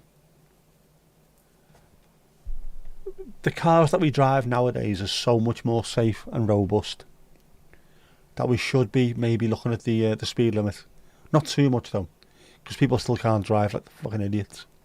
Fanta and Teddy salted Pringles. Goes from Teddy salted Pringles. Naturellement. Yeah, so I mean, the 70 miles an hour was brought in. Was that the 1950s? Was it brought in because the E-Type Jaguar? The people that were developing it, Jaguar, based in the Midlands, were on the M1, which was unrestricted at that point. There was no actual restriction on how fast you can go, and they were doing 100 mile an hour plus. And the police and the local councils, whoever it was, just went, this isn't right, someone's going to get really badly hurt. That's why they brought in 70 miles an hour. It's now, decades later, 50 years later, whatever it is. Cars are safer. Brakes are much better. You've even got lane assist on things, and maybe have a look at what the speeds are. It should be more than 70 on the motorways. 80, at least. Don't think we should have the same as the German with the unrestricted, because there'll be just too many Halford's heroes doing 120 without being able to drive. Because when horsepower exceeds ability, people end up in a lot of trouble. Brakes are so much better these days, they really are. You can stop on a dime. Many still use old cars though, especially there when the car import tax is 300%. So a £10,000 car costs 40 grand. Mad, innit? My car's 20 years old this year. May. 1st of May it was first registered. That's his 20th birthday. Marvellous, isn't it? Pedestrians are still as fragile. Yes, it doesn't matter if you're doing 70 or 90. If you are stood on the motorway, not going to be good. You do deserve what's coming. People do jump on the motorways though, it's bizarre. Road debt's still very high. It is, because people drive like fucking idiots. It's not so much the speed that people are going as well. It's the fact that they're not good enough to do it. I used to hate bikers. Before I go any further with that, what I mean by this is, the pub that we had the lounge one side, we had the vaults or bar on the other side. The bar was always full of bikers. Always going on about how bad car drivers were. The car drivers shouldn't be allowed on the roads. That's how bad they are. They're awful. Shouldn't be allowed. They're so dangerous. And then in the next breath, I was doing 120 down. That was going past the school, 120. And this car pulled out. Always a Volvo. So, mate, if you hadn't been doing 120 miles an hour, if you do that and then look that way and look again, a bike that wasn't there is now here. But apparently it's car drivers who are knobheads. I hated that from them bikers. It's not the car driver who's at fault, it's you for going too bloody quick. Feckin' idiots. You are training them out, you are. I cannot keep up. I cannot cope, man. I will do, I'll sort it this week, I'll sort it. You've caught me on a very, very fatiguey week. I've been very busy and fatiguey. Can't speak English.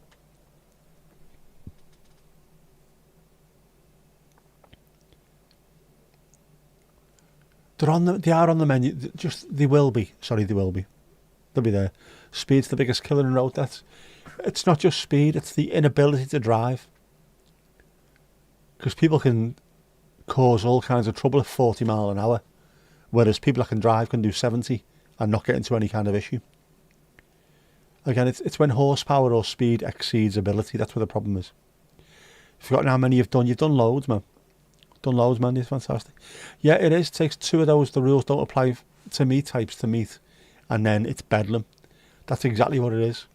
And there's too many of them around. And as much as I love me cars and I love like car YouTube, British car YouTube, there's too much of that. Auto Alex, I'm buying this car because it does 150 mile an hour. It's got fantastic. I put in BC racing coilovers. I'm doing this. I'm doing that. I'm looking at it thinking, you've just had a kid. At no point does it look like he's thought to himself, maybe I shouldn't drive like a knob. Maybe I shouldn't constantly be getting done for speeding, or I shouldn't be driving cars faster than he should go. I've got a kid. If you have an accident, your kid hasn't got a dad. It's fucking stupid, man. Grow up. But no. But always the same thing. With fucking Jeremy Clarkson, man. This car does 155 mile an hour. That one does 170, therefore that one's the best one to get. Why? You can't go those speeds in this country. And if you can and get caught, you will go to jail.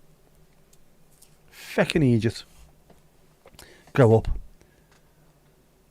Knobheads. True story. 2-1 Ireland. Adam Eder scored for Ireland tonight. Celtic's Adam Eder, formerly of Norwich City. Cast me on a car with a friend and he went on the autobahn and drove 223 kilometres an hour, 140. Your spirits went out your body at that point. I'm not surprised you're pretty mad after him. He won't sort it. Shut up, I will, I'll sort it. Yeah, I'm not surprised. Especially if it's not been asked of you. Do you want to go quickly? No. Difference in accidents when going 80 to 90 kilometres an hour is jarring. It's amazing the difference 10 miles an hour makes. The 40 to 30 is a huge difference. The 30 to 20 is a huge difference. It grows exponentially. It's stupid, man. Taught to drive like every other driver is a crazy idiot because they are. Assume everyone's a knobhead. A woman called Nicole McGeown was sentenced to only 2 years for emptying a cyclist last week. Found to be using a mobile. That's not just dangerous driving or causing death by dangerous driving. That's way beyond that. Stupid. 2 years. It's nothing. Imagine her family. She'll be out in 2 years. Just keep your head down, you'll be fine. And I think of the cyclist family. No longer going to be there. How does that work? Only remember the one that you're working on? Of course, of course. Yeah, Denmark, your fines for traffic violations are proportional to your income. Same in Finland. Somebody got done in Finland, didn't he? And it's a percentage of your yearly amount, or whatever it is that you earn. And they were like a multi-billionaire type fella, getting fined hundreds and hundreds of thousands, if not close to millions of pounds, just for doing above what you should have been doing. Fucking Egypt. Not even 10 miles, 10 kilometres even, so not even close enough, is it?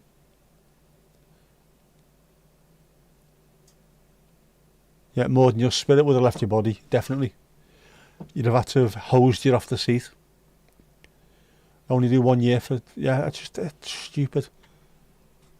Anything like that, a car is a dangerous weapon. It's a deadly weapon. If you're not using it correctly, it should be classed as such. Assault with a deadly weapon.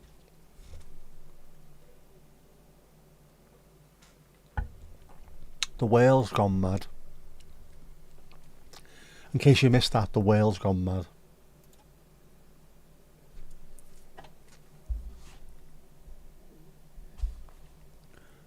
Spain and Netherlands has gone to extra time.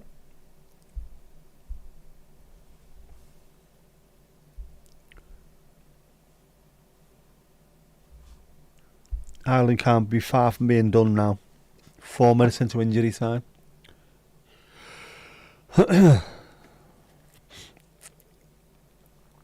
Portugal, Denmark, extra time as well.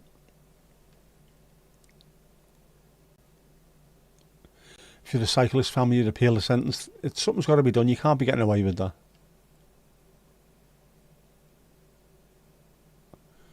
Sister's friend's sister was a trucker but was driving their own car.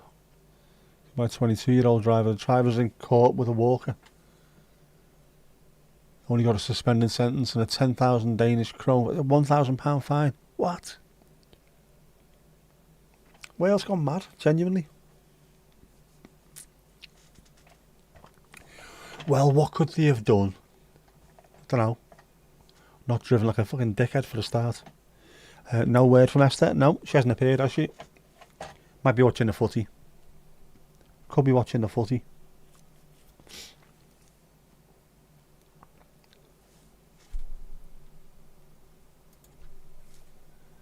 One near knows, one near knows.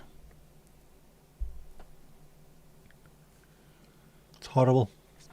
What price of human life? Obviously not a huge amount, is it? £1,000 and a suspended sentence. You get more than that if you get caught stealing.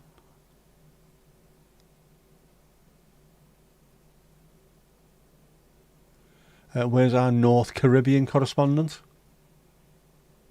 Who's that? No consideration of human life. Telling me.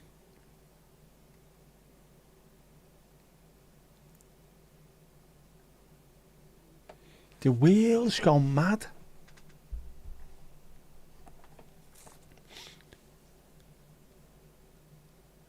Yeah, the money you get from doing wrong is pathetic. When you was attacked and had your teeth destroyed, you got £600 for lost work time, £1,200 for pain and suffering.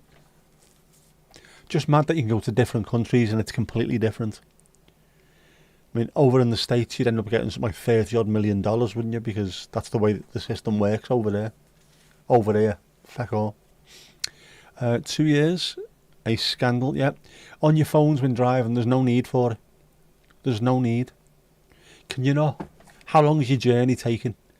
Can you not just put it away for that amount of time? I've got me my little magnetic thing on the dash. Just stick it onto that and leave it where it is. There's nothing. There's no text message I need to send that can't wait. There's nothing. And if you don't, and you end up accidentally causing someone to be taken out of the gene pool, how would you feel about that for the rest of your life? I really wish I hadn't sent that text message, or I wish I hadn't been doing that, scrolling through wherever they're scrolling through.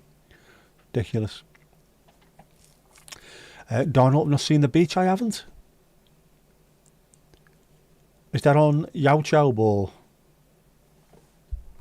Insta? Where's it on? Took you a second to cop onto that. Definitely took me a while. I was wondering what you're on about. Northern Caribbean, very Northern Caribbean. Yeah, if it happened in the States, you'd have been set for life. Definitely would have been bajillions in your back bin. She denied it. Police proved it by a message. She was on WhatsApp. Another driver had also seen her badly. We had to move her away.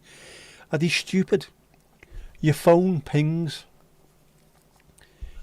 WhatsApp can tell you when you're typing away. Your phone's pinging off masts, so they can tell you exactly where you are. And they can say, well, at this point, this is exactly, you can triangulate where the person was.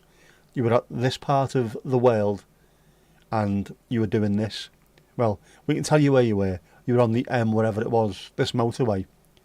And you were on WhatsApp. We can tell you were on a motorway on WhatsApp. End of story. Good night, Vienna. We'll see you in about 6 months. Fucking idiots. Make it worse. Same as with knife crime. Make it attempted unaliving. Don't just make it wounding with intent. People will stop doing it at that point.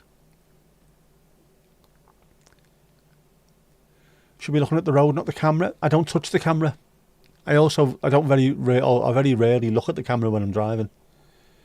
It is not an offence to have a camera in the car. You can't be messing around with it or touching it. So I don't. But occasionally just doing that. But I'm always looking where I'm going. I need to. I can't afford to lose my licence. It's my legs. My car's my legs. Fell in the States, got 40 million from Starbucks. Was that for getting his order wrong? Stupid, man.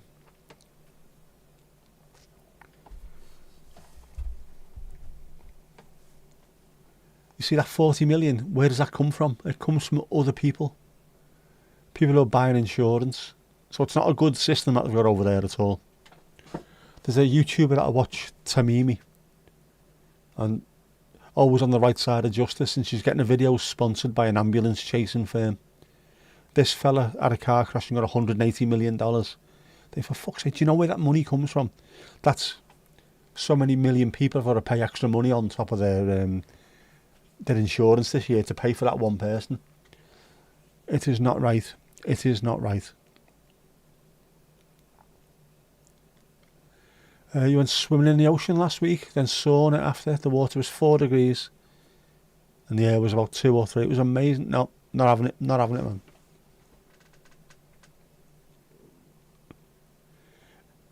He nearly lost his ballocks for it. Is that, did he accidentally pour scalding hot coffee over himself? His videos are stunning, so blue. I'll have a look. I've not been getting notifications for a lot of things.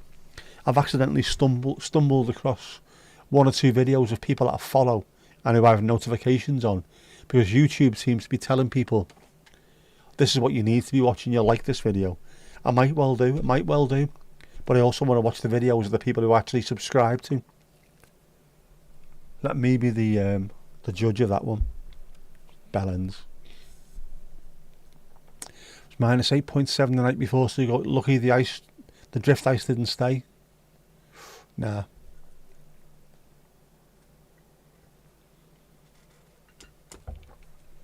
Yeah, enough of your life depends on it. Are you getting into that? Not a chance. Yes. Donald, not Donald. Fuck off, Jeff. Jeff again being evil. It is Sunday, it is, yeah. Bloody hell, it's almost 10 o'clock. We'll have a look at Jeff in a minute.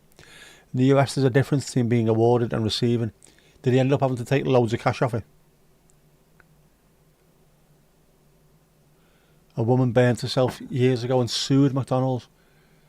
Just obviously not anyone from the 60s or 70s onwards. Bastard Aegis. Don will be along momentarily. Good stuff. In the meantime, well, it is Sunday. Well said.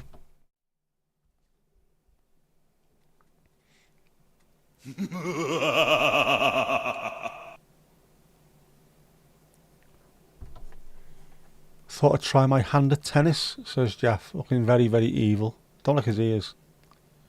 Looks hench though. Nah, there's tackling allowed in footy. Looks he's more happy now, isn't he? Bollocks to it. PlayStation and a pizza for me, says the real Jeff. That's more like it.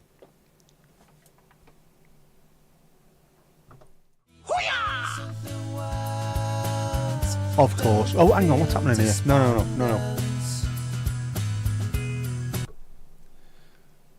Jeff pressing buttons. Jeff shouldn't be pressing buttons. Only I should be pressing buttons. Currently attending to something. There he is. How you doing, Donald? How's things, bud? After you get out of the water, you're all warm, and it's supposed to be great to get the blood flowing. It's supposed to be. But what's the phrase I'm looking for when it comes to that? Yeah, fuck that sky high. Not a chance. Why do people sue companies when they score themselves? Because they're fecking idiots, that's why. It'd be nice if they went in front of the judge and the judge says, you are supposed to be an adult. You're supposed to know that boiling water can hurt. Disappear. Get out my court. Look at Jeff's arms, the veins, man. He's proper into it. He's, know what I mean? Jeff wanted to see Helen. Oh, be careful, be careful. He might be Jeff, but Steve will knock the shite out of him. Scared the hell out of you. Oh, we don't see now, Helen. Our Norfolk correspondent. I tried to get the music to sound a bit like news at 10ish. But no, wouldn't work. So you got sort of 90s indie-ish, I think, which I quite like. Could become a full song, that you never know. You never know. Sure, 'tis yourself. Videos of class. I'm going to have to go back in and look and find out why I'm not being given videos from YouTube of the people who I actually subscribe to. It is not on.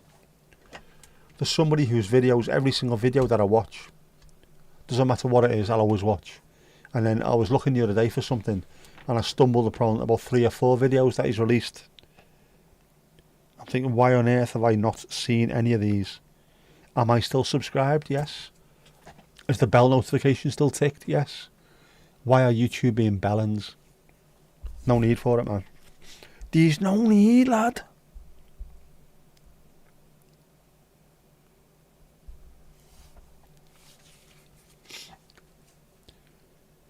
YouTube videos are getting dreadful. We have to remember as well, as creators, you only get 3 notifications per day. So if you make 2 videos and a post or a live stream and 2 videos, any more on top of that will not be notified to other people. So we need to be careful. Release a couple of videos a day. If you're releasing 5 or 6, not everybody who subscribes to it is going to see them, unfortunately. But they are dreadful. Donald, no worries, mate. No worries. Everything I've seen so far I've loved. But obviously YouTube is being a bellend at the moment. In fact, let's have a look what it's suggesting for me now. Yeah, no. I'll add that to watch later. Yeah, no.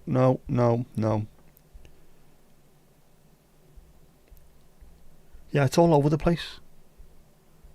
It is all over the place. I'll try and sort that later.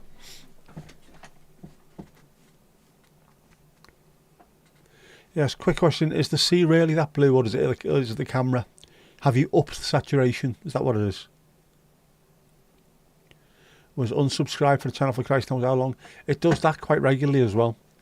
So if you like a channel, every now and then just check and make sure that you're still subscribed, because occasionally it will unsubscribe you. YouTube being very, very odd. They say they're doing a bit, they're going a bit weird at the moment, YouTube. They're going all in on trying to get people to do memberships, and they're going all in on adverts, putting adverts where they think they should go, and it seems to be 10 times worse now than it was last week. Last week there'd be a natural break within the video and an advert would jump in there. Now it's just every now and then someone's talking in the middle of saying something really important, bang, advert. It is bizarro, mondo bizarro. We were trying to sneak a lock in without you. Oh, what? We can't do that without our Louise. If you're awake, you are here, notification or not. There you go. Can't be having that. 3 or 4 ads for 10-minute videos. Yeah, it's really weird. I mean, it's good for the people who actually make the channels and run them. But for those who are watching, it does become a little bit OTT. So are they doing it to try and push people to get YouTube Premium? I don't know. Don't know what they're doing, but they're trying to push the memberships. Because I've got loads of emails about them, and also someone from the partnership program has been on the emails as well. Would you like to join an online course with us about memberships? Like, fuck off. Seriously, no. Speaking of ads, you had an ad for the CEX video game exchange place before I started tonight. Videos on YouTube are supposed to be based on cookies on your phone, on your laptop, on your TV. The kind of thing that you watch is the kind of advert that you get. Which has been quite funny with politicians who were having a go at people's websites. This is disgraceful. I went on your website and I got an advert for such and such, you know, Japanese ladyboys in hot oil. And then someone pointing out to them, it's based on your cookies, mate. It's on your search history, is what they're suggesting to you. So you must have been looking for something CEX related. CEX, I have to say that right there, didn't I?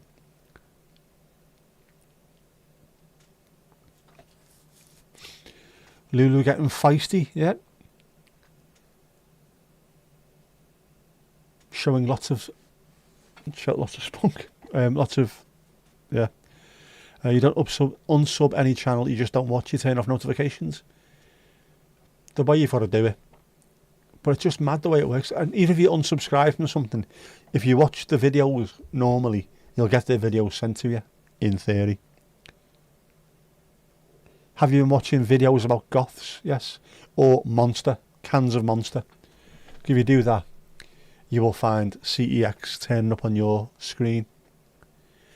Goths, ear tunnels, Monster. The ad was on your TV. Yeah, well, your TV's got cookies as well, you know. As has your channel. So whatever you watch when you're on your channel, as you know, not the channel that you, like I am now, display on. Whatever I watch on my phone, on my channel, it stays within that, within YouTube. This is the kind of stuff that they're interested in. That's why you're getting those adverts.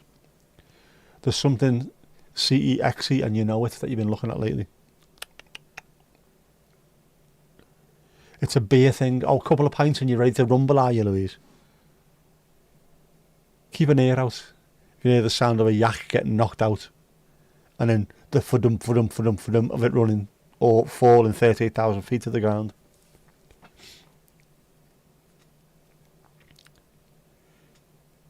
I've been watching goth vids yet. I like yet. Yet's a good word. Started blocking ads now. You still get the same ads at least 5 times before they stop. It's mad, isn't it? I don't know, are they trying to generate more money for themselves? Is that what it is? And then by telling us we're trying to make more money for you, the creator. Well, they obviously know the more money that comes in for us, the more money goes out for them as well. Which is why Dwayne Edwards Good gal, Louise. Yes, good gal. Nothing wrong with a feisty lady. A feisty lady.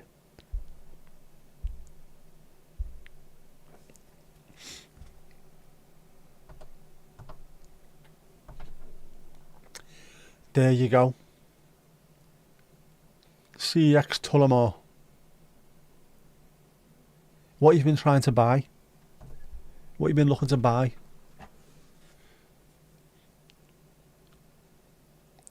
You're getting Purdium figs and you have no idea why. Don't even know what that is. Is that one of those expensive paints? Is that what that is? Speaking of algorithms promoted content, you're very invested in the Peregrine Falcons in Chroma currently. There you go.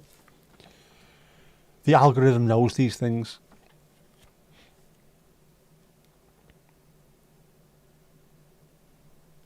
You're chatting to a painter, having a coffee, talking about paint. Your phone must have heard you because it started showing paint options. Your phone is always listening. Doesn't matter whether it's switched on or it's gone into sleep mode or whatever it is, whatever you call it. It's always listening. I was talking to my boss in work about contact lenses. Neither of us wears contact lenses. We'd never ever Googled contact lenses, and within 5 minutes we were both getting adverts for them. It's constantly listening.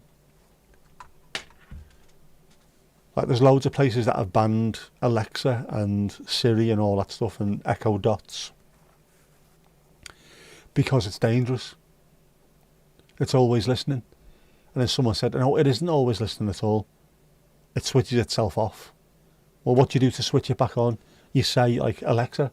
Well, if you say Alexa to switch it back on, it must be on to listen to you saying, Alexa. Fucking idiots. Don't have anything like that in your house. Especially if you say your banking details out loud or anything like that. Not worth having them, man.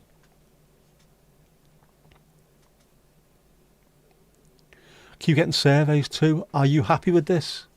Ah, right. Are you happy with this, what was suggested to you? If you do get them, answer them, because it makes things better for yourself and also just for Yaochob in general. Maybe it's because you're sub to some gamers channels. That might be what it is, you know. If you're sub to gamers channels and it thinks you're interested in gaming or streaming about gaming, it will then start throwing you in a direction of places where you can buy games and or Piggly Ding next and or streaming materials. There you go. It is a bit scary. Always listening, man. Always listening. Give your Granville for fetch your cloth. It's a good view of the town, especially when it looks out to sea. Oh, I love stuff like that. There's a North Wales one, isn't there, Mandy? Not far from you. Somewhere down the coast that also has that's constantly got a webcam looking out and showing you what's happening around there. Some good webcams out there, man.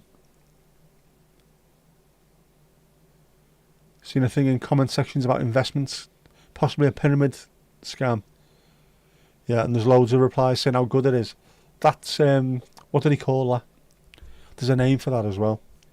Bock glazing, isn't it? Bock glazing. Well, you know full well it's just a load of shite.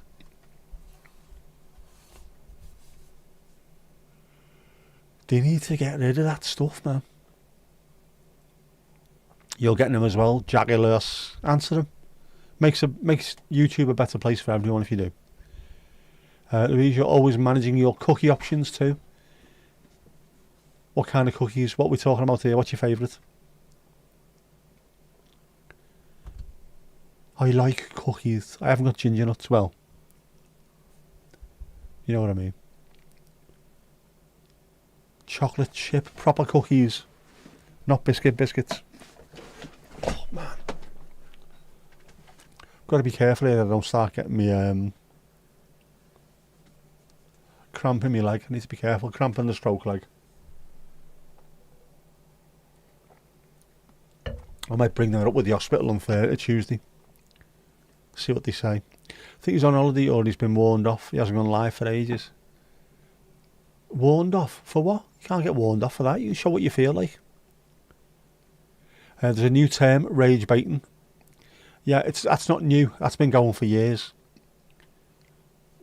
Deliberately trying to gain reactions from people. We used to do it. We used to do it on Call of Duty. This is going back now, 2008. Rage fishing. Trying to get people to send you DMs saying how horrible you were and how that you wanted you to perish in some kind of horrible accident. Used to love that. If someone started having a go at you over the mic, you'd mute them and then just chase them around the map constantly. Every time you saw them, emptying them. They hated that.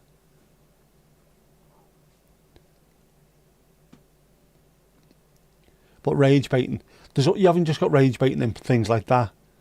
It also comes down to clickbaiting. A lot of people on Facebook's awful for it, absolutely awful for it. People who deliberately will put things on to farm likes, dislikes, comments. Every click makes them money. Every comment makes them money. So it doesn't matter how bad their opinion is, they'll put it out there. Matt Letizia is doing it because he can't make money. He can't get onto normal football TV shows because nobody wants him. So what do you do? Russell Brand, same kind of thing. Just go out and put as much shit on your channel as possible and hope that people join in and start getting your clicks. It's ridiculous, man. Chocolate digestibles, oof. The one who streams from Ross-on-Sea. It's lovely, it's a great stream. We should have more of these. There should be more streams around the UK, just in general. Seaside ones, town and country ones. If you can do it, if you can sort it out where you can just in the middle of a field somewhere have a camera with a microphone, just show you what's going on. Why would you not do that? Imagine if you won the lottery and bought a nice big plot of land somewhere.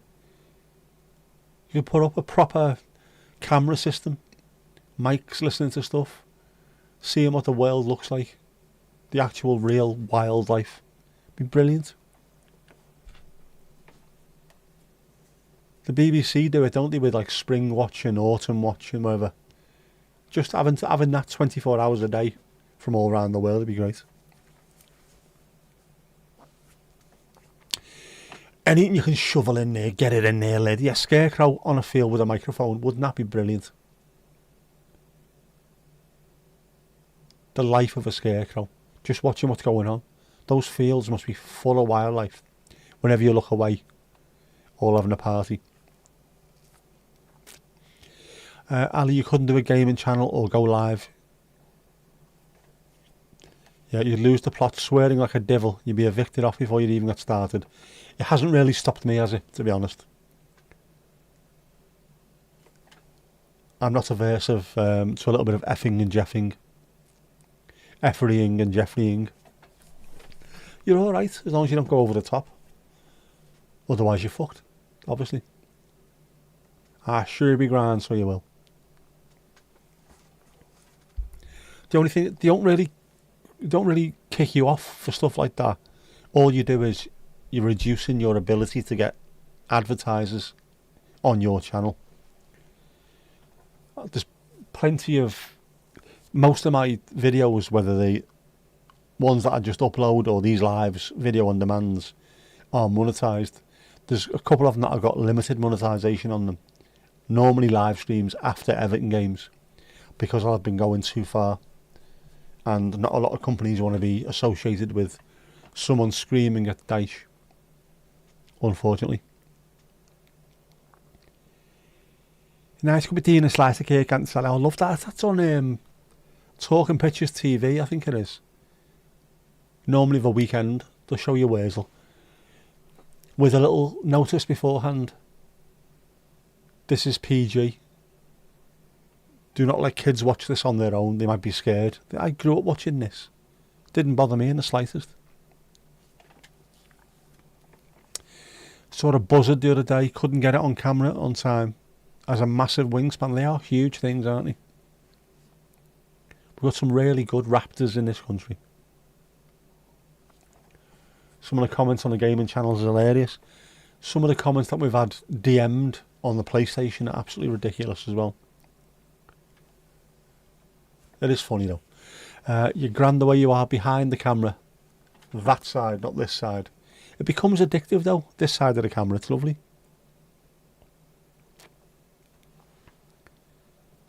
Lovely, lovely. A dice out. Get your dice out. Get your dice out, honey. Jackie's got to be in there with a dice out. You can't miss that. Got to be done. Got to be done. Right, well, it is Sunday. But Kipper's Vindaloo can't be good for you. Oh, I'm going to have to move this slightly. I can't see what I'm doing. I forgot about this. Bulgarian football club Arda Karjali apologised after holding a minute's silence for a former player who is still alive. When officials realised their mistake, they said they wished their former player many years of good health. A Bulgarian football club has apologised for holding a minute's silence for a former player who's still alive.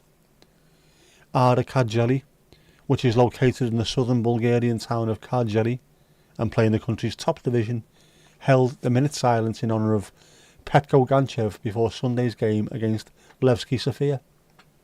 Both teams lined up near the centre circle before kicking off the 1-1 draw, bowing their heads to mourn Ganchev. But before the match was over, Arda posted on their Facebook page saying they had received wrong information about Ganchev's death. The club said the management of PFC Arda would like to express a huge apology to the former Arda player Petko Ganchev and his relatives after the club received wrong information about his death.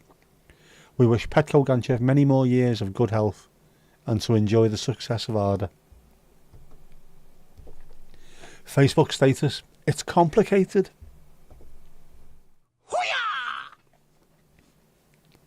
It is complicated. You've got to be really careful. That's why if you see anything on social media, oh, such and such has passed away, don't just retweet it or repost it. I mean, how many times is who is it? Who's the most passed away member of the community? Morgan Freeman, isn't it? I think Morgan Freeman passed away about 20 times in 1 year, and every time he did, he came on and went, yeah, I'm feeling okay, really. Levski Sofia. My dad played against Levski Sofia. I think he's got the badge somewhere, the little type-in. You always got type-ins if you played against the team. I hope he's got them. I'd like to keep hold of him. You only get reels about gaming channels. You like the girls who just go around jumping in hot tubs and critiquing the decor. Say what? So much for the verification. It doesn't exist. People just want to get out there first, don't they? Grief junkies. I want to be first. I want to say how much I miss this person. Well, if you miss him, go and see him. He's still alive. Thought this week's Kippers would have been about the pyramids. Got to keep you on your toes, man. You got to keep you on your toes, man. A few celebs have been reported as that they have. So just be careful if it crops up. Don't just R.I.P. whoever. They might not be there yet.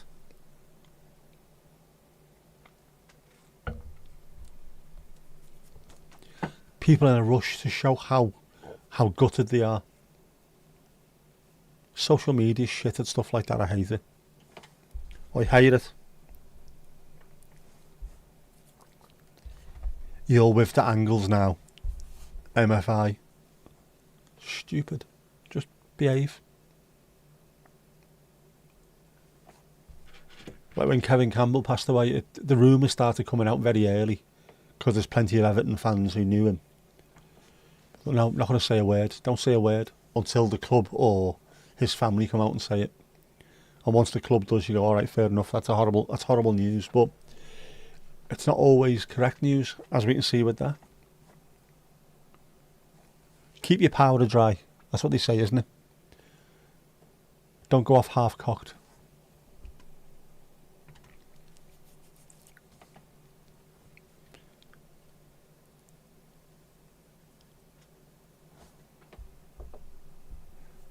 Anyway, with Piggly dinged, anyone else want to get behind the bar?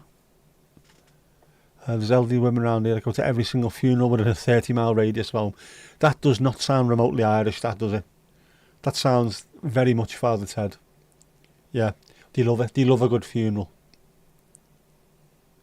There's something nice about that, though. I can imagine if it's someone who's got very few family left, who possibly would have ended up with nobody there, at least there are people to turn up. So I quite like that. It's still a bit weird, but I quite like it. Ali Ali-O, hands in the air, waving like you just don't care. There you go. Yeah, a lot of it's clickbait. They'll show a picture of someone famous. Yeah, it's actually someone obscure with the same name. It's just all about clickbait, rage bait, the whole thing. Stupid, I hate it. And my mum falls for it all the time. Not just that, also, I see he's been sacked. Who? That fella. Or the fella who's just signed a new contract. Yeah, he's been sacked. I read about it on Facebook. And 6 years later, he's still there, you know, Mum. Well, it said on there he's been sacked. I know he hadn't been sacked, though, had he? Stop just repeating what you see. You get great sandwiches, you do. Professional mourners, they love it. You have looked, they've got 2 wardrobes like me, and when you open one, it's lovely, full of colourful clothing. One, just black everywhere. It's a mix of community spirit and sheer nosy behaviour. I like the fact that you're throwing in community spirit there as well. Just give them the, benefit of the doubt. Daily Mail are dreadful for clickbait headlines. That only needed to be four words long. Daily Mail are dreadful. The Daily Mail, who were, what did he put on the front page last week? The last pilot of World War II. The last of the few they put, didn't he? This is the same Daily Mail that were behind the brown shirts, that were friends with the party with the armbands on. They're evil. Shouldn't read the Daily Mail for the same reason you shouldn't read the Sun. They're not patriots, they've got no interest in the country. It's just sheer clickbait. And to make things as comfortable as possible for the millionaire owners and billionaire owners, whoever it is. They're all the same. It's not even news anymore. I keep having a go at me ma, watching like 10 versions of the news in one day. ITV lunchtime news, followed by the BBC lunchtime news, 3 o'clock news, news at 5, news at 6, news at 7, 9 o'clock news, 10 o'clock news is on, throw the news on, see what's happened, why, what's happened in the last hour. It's not even news. It's just its opinion.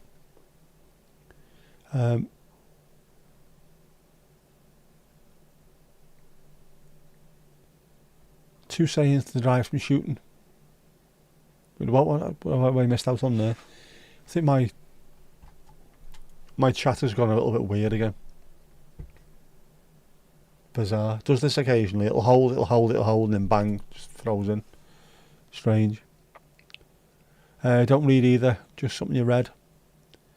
I haven't bought a newspaper in over 15 years. It's not news anymore, it's opinion. All of it. TV news, printed media, none of it is actual news, it's just opinion. Everything's got a slant on it. Everything's got some kind of political message behind it. Not just, this is what happened, this is the fact. No. Pointless.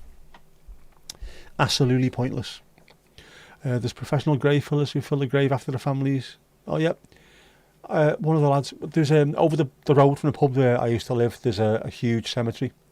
And the lads who work there used to come in the pub and have a bevy. Got talking to them about that.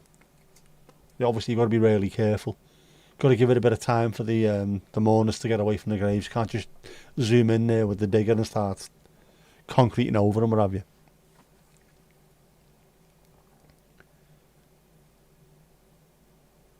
You work in a newspaper print, you don't read them. Most of the southern papers too. I wouldn't bother. It's ridiculous. I hate all that. I also hate the BBC balance. In terms of balance, you've also got to use, this. You then need to use that side of things. Someone said, it was a professor, if someone says it's raining, it's not your job to have someone to say it isn't raining. It's your job to put your head out the window and see if the ground's wet. I thought it was a brilliant way of putting it.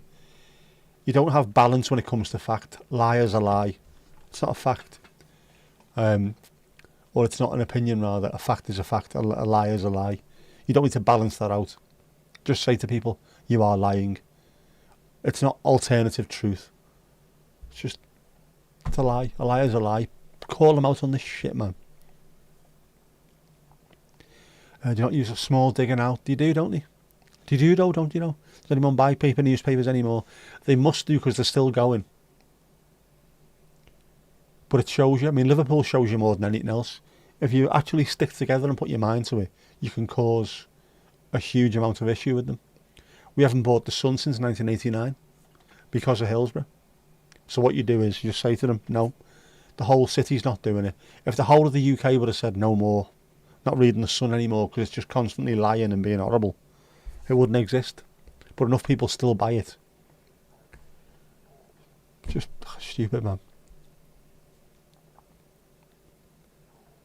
Tinder for the fire. Fake news or alternative facts. It's horrific, isn't it? There should be no such thing, alternative facts. That's such a 21st century concept, isn't it? Alternative facts. It's a fact, or it isn't a fact. That's it. There's no getting around it. It either is or it isn't. And if it isn't, it's a lie. Simple. Beer for our Lulu Bellatini. Do you want to flirt with that, love? It's an actual picture of Louise, that, by the way. An actual picture. Must have been a warm, warm day on the summit of Mount Pendle, that one. Most graveyards around there haven't got room for a digger. Even a mini digger. So it's old school. Proper old school shovels. Print papers are very low numbers. A lot of the papers, and especially, well, the Sun and some of those more controversial newspapers, tend to try and get around bad circulation by giving them away for free. So they can say, "Oh, we sold," or so many papers were put into circulation, but no one bought them. People are reading them now. And then occasionally they'll lie about someone else, and then an entire city or a town or something. We shouldn't be reading this newspaper, yet we've said this for decades. Shouldn't be reading it.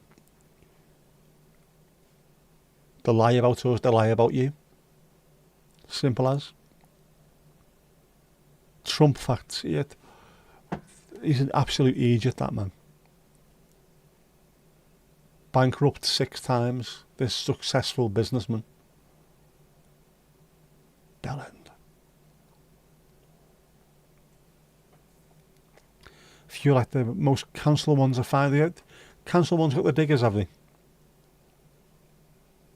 Suppose it depends on how populous your cities and towns are. I would have thought obviously the cities will have diggers in there, but even the UK is highly populated and completely empty at the same time. Just literally down the road, there's nobody who lives there for like mile after mile after mile. And yet, a little bit further down the road, millions, if not hundreds of thousands of people, wherever it is. If you're from a place where it's fairly quiet, you don't need to have massive diggers. You're not getting people planted every 5 minutes. Whereas in a big city, it's happening constantly.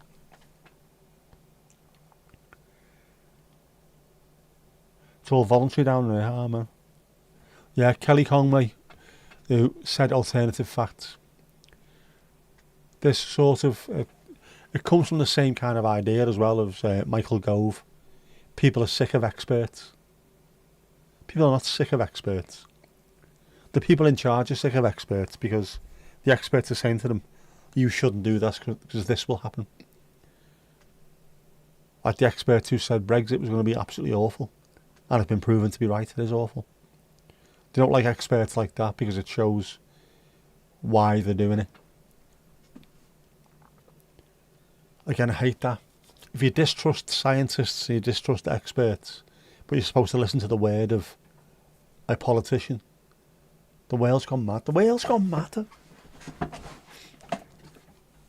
Alternative facts.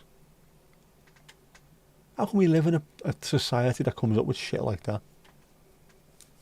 It's not a lie, it's an alternative fact. At some point, hopefully soon, the actual press will go back to being the press. And once these people come out with this bullshit, they'll be called out on it. And not just like, that's a lie, right, I'm not talking to you anymore, we'll go to him from a different newspaper. That person should then go, right, answer that question. And we're not talking to you, we're going to talk to him instead. That person should then go, no, answer that question. Otherwise, we're all going to walk out. It'll soon stop. Well, you'd think so, wouldn't you? You'd hope so anyway. But maybe not. They love lying, don't they? They love lying. Gobshites. Don't think the press will change now. It'll finally all be digital. It will be at some point. And when it is, some of these traditional media, the likes of the Mail, the Sun and people like that, will get nowhere near as many clicks as they think they will do. People buy newspapers out of habit. Or I'm buying it because my dad used to buy it, you know, that kind of thing. Eventually, when you're just clicking on a news site to find your news, it's not going to be the same. Won't be the same, man. Horace has not been on yet. I'll do him in a minute. Are you gasping, Mandy? Are you gasping? Rupert Murdoch is an absolute bell. That phrase, only the good die young, is 100% true, because look at him, he's about 328. Evil, evil bastard. Why should an Australian who lives in New York, who's got American citizenship, be telling the UK who to vote for? He should have no talk in it whatsoever. And yet, he does. As soon as anyone comes in, doesn't matter what party they're in charge of, he turns up and then tells me exactly what they're allowed to do and what they're not allowed to do. Fucking ridiculous, man. Hate him. I hate him. Too late for you to be drinking, you'll piss the bed again, as always. That's nothing to do with anything else apart from being old, obviously. You're trying to think of what to drink, you choose. It's got to be a chocolate tea, yeah, go on.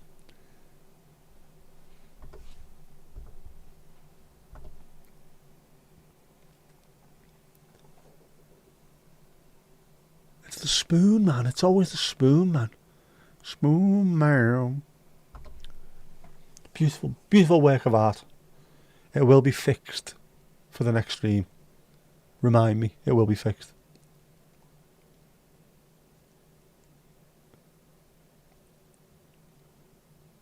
Your nappy's on you at the moment. Good thinking. Got the old tenor lady on, have you? The Ayrton Senna lady. Tom, when is your interview? When is it? Yes, we need to know this. We need to send good vibes to our Tomash. Thursday, ooh. Jean-Jers crossed. On Thursday, everyone send positive vibes for our Tomash. Gingers crossed. It'll be good news.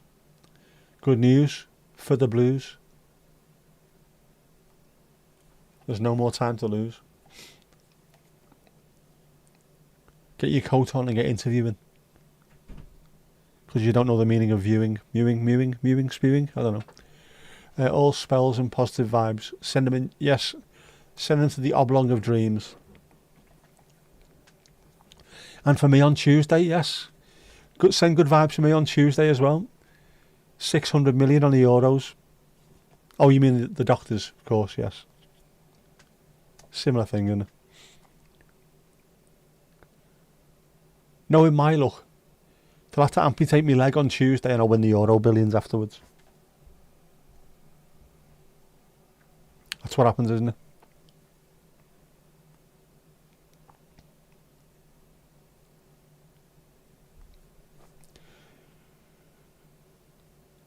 Thank you, Ali Alio. Thank you. Hopefully it'll be alright. It'll be alright. It's no big deal, is it? If it makes things a bit more comfortable for me, that's all I can ask.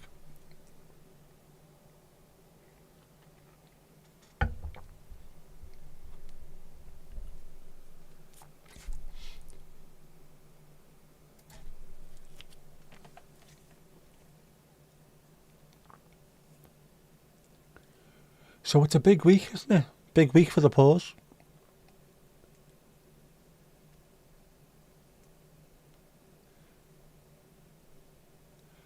You've just had a pee and you're in the what? I don't even try and read that out, especially after you mentioning pee. No. That's no. Physio, yes, physio, Tuesday morning. Go and see what they say about my knee. Do I need to do anything with it? Can anything be done with it? I need to dress in baggy clothing so they can whip the tweeds down. So you never know. Hopefully, I'll get some kind of answer as to what's going on.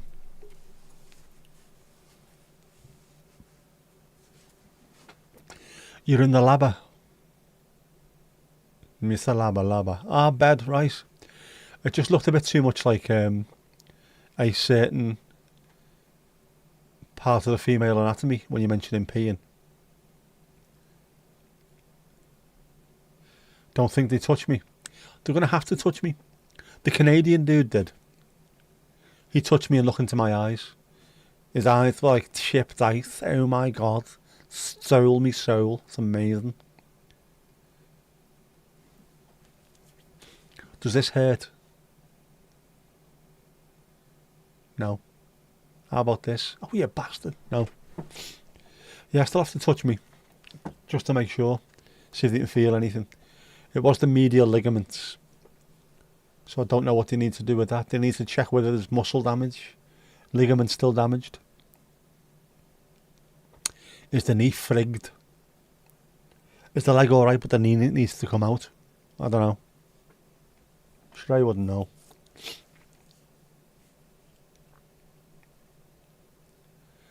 Yeah, I think the rubber long johns, the see-through +4s, the Billy Connolly ones, yeah. Incontinence pints. Saddle up and ride your pony. Yeah. You wouldn't say anything like that. I know you wouldn't. 40 gallons down each leg. Glorious stuff. You can buy them as well. Bionic knee. I forget one. That'd be great, wouldn't it? Never mind getting a train up Snowdon, up Irwither. I'd be able to just boing up there in one glorious bound. Right, anyway, well, it is Sunday. Horace is missing. Hoo-yah! What's he saying this week, Horace? I wrote a poem. Iambic pentameter. I'm Shakespeare in fair. Hoo-yah! To be fair, he is Shakespeare in fair. Steve-O, night, mate. Enjoy work next week. Love to Helen, the Norfolk correspondent, doing remarkable work in the field and in the car. And to our Rubes, our poor Rubes, hope she feels better very, very soon.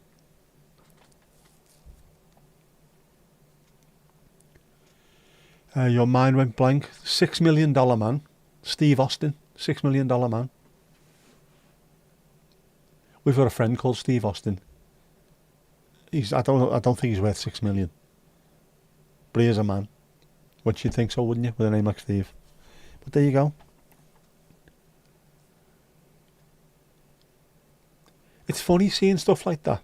The $63,000 question, which has now been moved to the $64 million question for some people. All these things, because we're getting further and further along with society. $6 million man. There are people out there who've probably got $6 million worth of stuff in them at the moment. How soon before people look back at that and go, oh, that was cheap? Back when we first watched it in the 70s, $6 million sounds like a huge amount of money, because it was. Now, there's so many millionaires because it's not that difficult to make money, apparently. So I'm led to believe. Well, it is really, isn't it? There's more opportunities to make money. There are some people who are making millions of dollars per video on YouTube. That's how crazy things are. Not millions a year, millions per video. Sweet dreams to the bedtime people. That sounds like an album, that, doesn't it? An album title. Wouldn't mind a few millions. It'd be alright, wouldn't it? Just a couple to tide you over. Buy an RV with an inside toilet, obviously. Tom, is it far from where you work now? Is it close by? Could have bought a few houses for 64 grand back in the day, absolutely. As I said, when my dad came back from the Netherlands, he had enough money in his back pocket to buy the entire street and didn't do it. Who makes millions a video? Mr. Beast does. Easily. There's quite a few of those really big hitters who are making millions per video. Easily. Which is why you can afford to spend millions per video. That's why the quality is so high. Well, it's not really, is it? I haven't watched the Mr. Beast video. The production quality is supposed to be high. Having autistic fuckwits screaming and shouting every couple of seconds is not my idea of quality. Inside toilet is a must, absolutely. Sound like Austin Powers, $1 million. Because back in the day it sounded a lot of money. It doesn't now. There's that many people who can earn it. Don't watch Mr. Beast. I don't either. It's not my kind of thing. There's loads of stuff out there that I love watching. That kind of thing isn't. I've seen clips, explosions. It's for 13-year-old boys, really, isn't it? Keep them entertained. Retention editing, it's called. It has to be something every couple of seconds, otherwise people switch off. Just bollocks. I'd rather sit and watch someone like me, some boring fuckwit who can just sit and talk in front of a camera. No editing. It's much better. Much better. Trying to sell myself there, it's not working, is it? There's several posts across several sites. You commute about half an hour currently. Whatever, wherever, shouldn't be too much further. So it's not really, you're not going to gain anything by that, but it's going to be a better job for you. Less work, hopefully. The ability to switch off. That's what we need.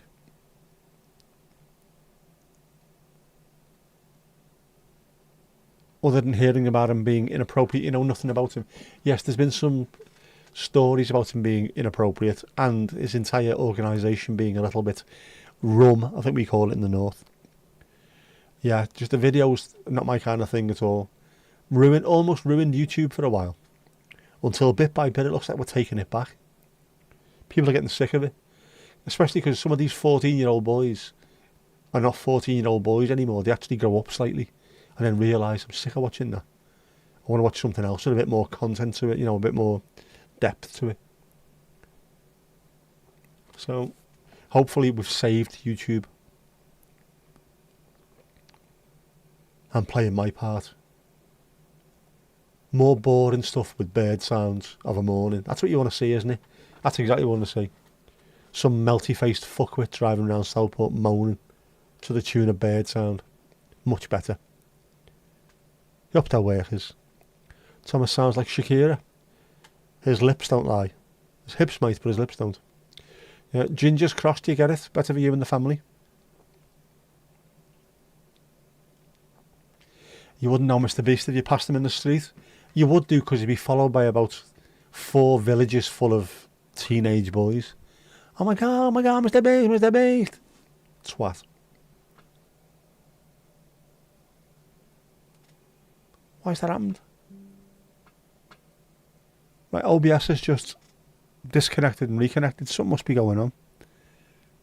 Totally Mondo bizarre, dude. Your hips definitely don't lie. Mr. Beast hasn't got chocolate here. He hasn't. Nobody has got any of this. This is unique. This is genuinely unique. Tell you, have a look at anybody, any other streamer, and tell me anything looks even remotely similar to this. Anyone buffering? Jaggulous. That was at my end. My end was buffering.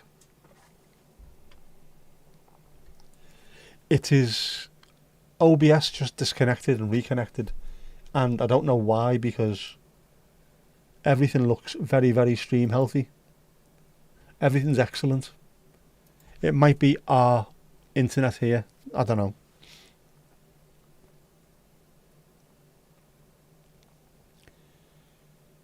You don't mind watching history videos, various travel videos within reason, generally informative.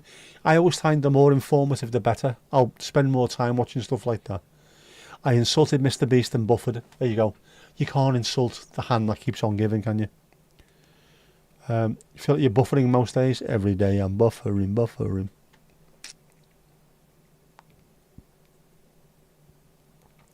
No es bueno, man, as they say in Japan. Yeah, but go and watch any other stream. Nothing looks like this. Nothing looks like this. We are a true one-off. We are a one-off. I can't even say that there's people trying to look like this, because there isn't. Nobody's daft enough, are they? Look at it, man. It's glorious. The whole thing looks marvellous. Better things ahead for, yep. You can feel it in your water, which is dribbling down your leg, and you see through +4s. Blurry, then they blurry. It's only because I can change that. Remind me tomorrow. I've got a shitload of stuff to do this week to fix it. It's supposed to look relaxed, chilled, mellow.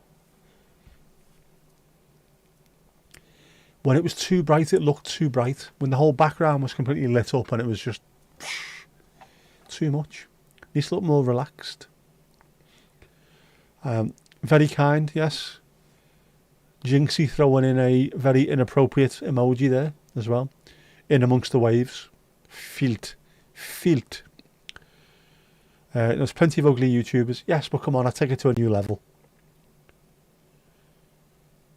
You couldn't punch putty uglier, could you? I mean, come on, let's face it. Very much enjoying himself there by the look of it. Very much. Filt. But nothing else looks like this. I've looked at loads of live streams and everywhere just seems to look the same. There's no imagination. This at least has been organic. Things started off. If you go back and look at some of the early streams, oh my word. They look... It's like when you take the Christmas decorations down on the tree. They look like that compared to what they look like now. But it's been organic, it's grown. It's brilliant. Someone said, ugly YouTubers and you feel attacked. Oh, Daniel, how you doing, mate? Oh, come on, man. You emote from the screen, man. You are the reason people watch. Me sitting on my bed, yeah. Some of the early stuff was horrific. But it evolves. You find things that work for you and things that work for the channel and the stream by itself. Where else have you got a Wurlitzer jukebox in the corner? You don't, do you? You certainly don't get pub-themed ones where you've got a bear dragging on drinks behind them, do you? I mean, it just doesn't happen. Nowhere else. Nowhere else has got pub rock shandy. Nowhere else has got that. Nowhere, I tell you. This is a one-off. That's specifically for you there, Thomas. Green backgrounds, yeah. We were talking about this the other day, about green screens. You've got to be really careful with the green screen. It's got to be set back enough from you. And you've got to have good light on it as well. Otherwise, it looks abysmal. It's got to be completely flat. Good light and pushed back by at least 6 foot or something. Otherwise, looks bloody awful.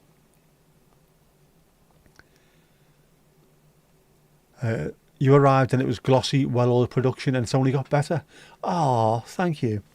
It's not remotely glossy or well-oiled, but at least it's a production. It looks way better than it used to.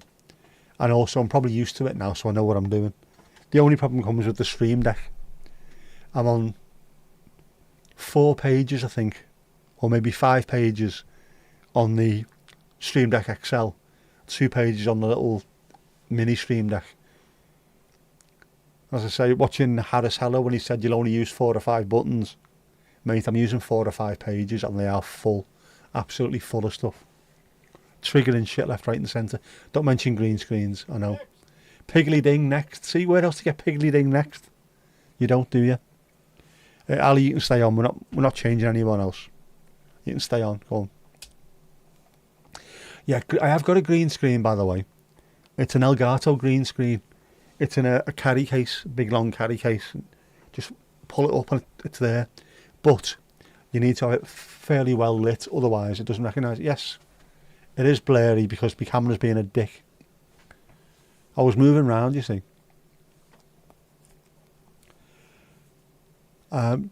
Backgrounds take too long. Mine looks class.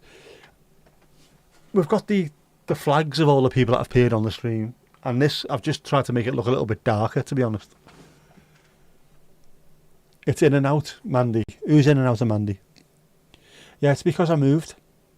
I need to sort this out though. I need to take the camera off, take the lens off, have a look at my settings. There's supposed to be a background blur because, you know, I'm an absolute YouTube wanker. I've got the ZV-E10. I've got the Sigma lens on it. Everything that they tell you to do. The Shure SM7DB, it's everything. Just full on YouTube wanker. I've bought into it completely. But it works. Except for when it doesn't work, when it goes blurry.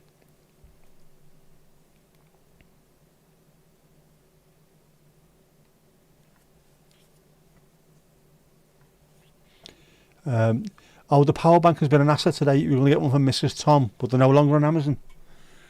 Mrs. Tom, can you hear me, Mrs. Tom? There will be other versions of that because it's just pretty much a generic Chinese power bank. I'll have a look. They're so handy. The best part about them is they're really slim, aren't they? You can stick them in your pockets and you barely notice them. If not, I might have a spare one. So if need be, I'll throw one in the car for you. I've got your little selection pack that's in the car. Next time, when's the next game? Is it a week on Saturday, the Arsenal game? You have to make sure that you swing by and get your little your Bears Paws pack. Mandy, I need to drop yours off at some point as well. You know, the bits and pieces, including your diploma. Yeah, but the power banks, some of them, I mean, what's the other one I've got here? You don't necessarily want something like this, which is really good. But it weighs an absolute bastard ton and it's huge. When you go in a match or something, you just need something small. But they are good. You're elsewhere for the Arsenal game? No worries. It's just in the car anyway. So the next game that you're passing, just wander past, knock on the window and sort it out. You haven't got a theme tune yet. You will do. I can sort out theme tunes for all of you. I hope you know that. And the lyrics will be written by me, as they all are so far. There's only 2 of them. The Stibbinses, I've got their theme tunes. Steve-O and Helen, the Norfolk correspondent. I'm quite pleased with the Norfolk correspondent one tonight. Car park meetup sounds way worse than it actually is. Also, I think, if I remember rightly, the new stadium, the current double yellow line parking is in place there as well. Because I've got a blue badge, I can park fairly near the stadium as long as there's spaces. If I turn up and I put the sign in the window with the clock on, I'm alright. So hopefully it'll be alright. Even for the pre-game streams, although to be honest with you, unless it's really, really cold, the streams will be outside the stadium because it looks amazing. Why would I not want to go and stand by the river? Have that as a backdrop. You'd have warships coming in the background, the Mersey ferries, all that kind of stuff. Amazing, man. Bring your dogs. Oh my God, bring your dogs. Have you seen the sausage dog? It's adorable. Is his name Myron?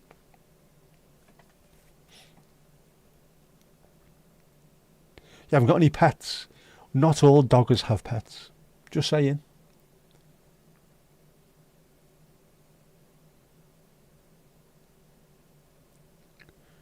Jackie, are you okay? Are you okay, Jackie? In fact, what time is it? Morning, Jackie. Have you pissed yourself yet? You could bring a Christmas cactus. Is that some kind of sign? Because I know pampas grass. That's a sign, isn't it? As is an upside down pineapple. Be very, very careful. Need to be careful with whatever plants you've got because they have different meanings. Especially within the woof woof drive drive community. You know what I mean? Yeah, I'm looking forward to the new stadium. The streams from there are going to be absolutely amazing. I might have to have a look and see what I need for that. Do I need to up the tech gear? Will just a phone be enough? Do I need a phone and a selfie stick? Can I take a selfie stick into the stadium? Is that allowed? I don't think it is it? What can I get away with? They let me take in my Osmo Pocket 3. I can stream from that as well, but I can't see anything on the screen, so that'd be no good.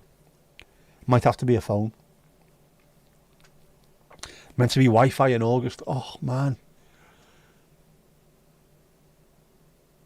I might have to be an iPad wanker in that case. Streaming from an iPad before the game. There were some searches today. Speaking of the searches, my mate is playing Glastonbury. The newspaper says it's the UK's oldest pop band are playing Glastonbury and then splitting up afterwards. The Searchers, the Liverpool 1960s beat band, are playing the acoustic stage at Glastonbury. My mate John, who formed the Searchers in the 60s, will be playing there. Made up man. He played footy with us for 30 years. Lovely, lovely man.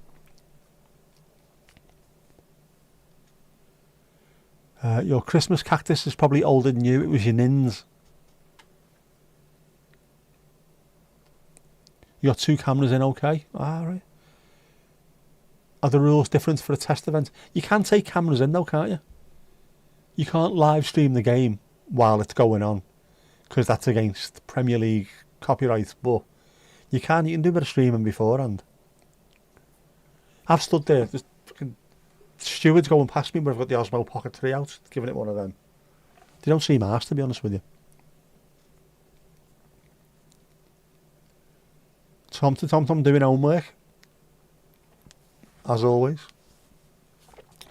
Does it flower, Mandy? Barbie pink flower. Oh, was that the one that you told me about?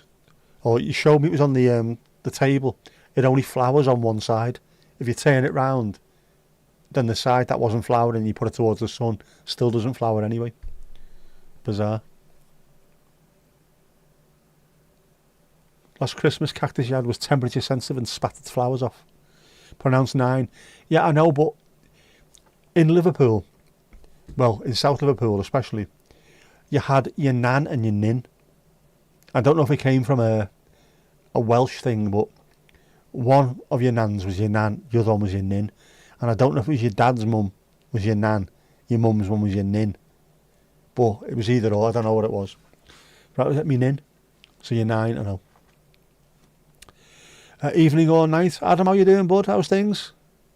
How's it going? Yeah, Roy, what? He's not even Irish. I need more plants. I bought, what did I buy? I bought 3 of them, didn't I? 2 years ago. And 2 of them died. Because I didn't look after them, to be honest with you. This thing is on its arse. But it's still hanging on in there. So I need to buy more plants for this summer. I might go to B&Q.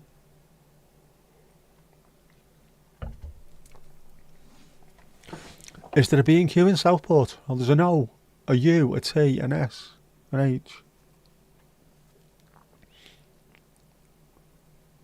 Then where did Ninny come from?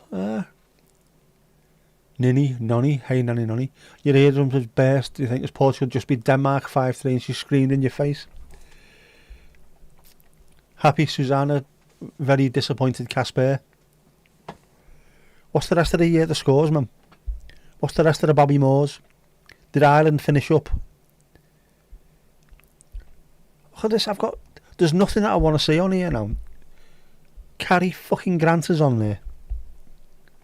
I don't want NBC, I want BBC. Bobby Moores, where are we? Come on. Republic of Ireland, yes, 1-2-1. 4-2 in aggregate. Lovely jubbly. Germany 3, Italy 3, 5-4 in aggregate in the axis of evil. Spain 3, Netherlands 3, 5-5 on aggregate. Spain won 5-4 on penalties. Gutted, mate, gutted. Absolutely gutted. France 2, Croatia 0, 2-2 aggregate. France win 5-4 on penalties. Some good games out there tonight. Plenty of goals as well.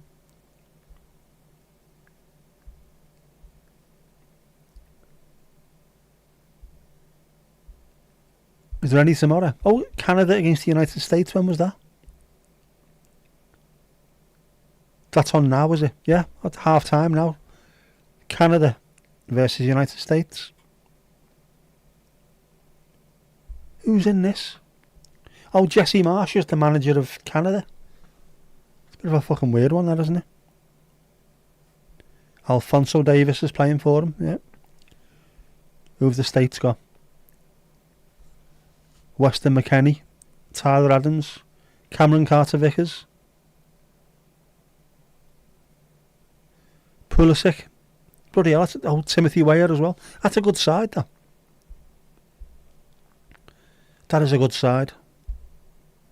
I didn't realise they were playing at half time, 1-1. Canada versus US.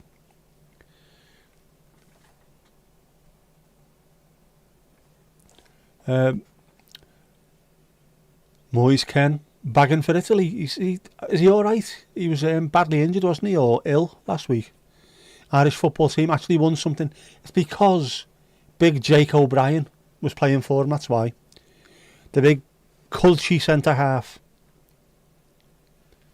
Yeah, if you don't want to be wearing your ball baggers earrings, then Portugal or Spain has to be supported in this house, obviously. It's football. There's no invasion as yet. You're alright. Whereabouts is it? It's the CONCACAF thing, isn't it?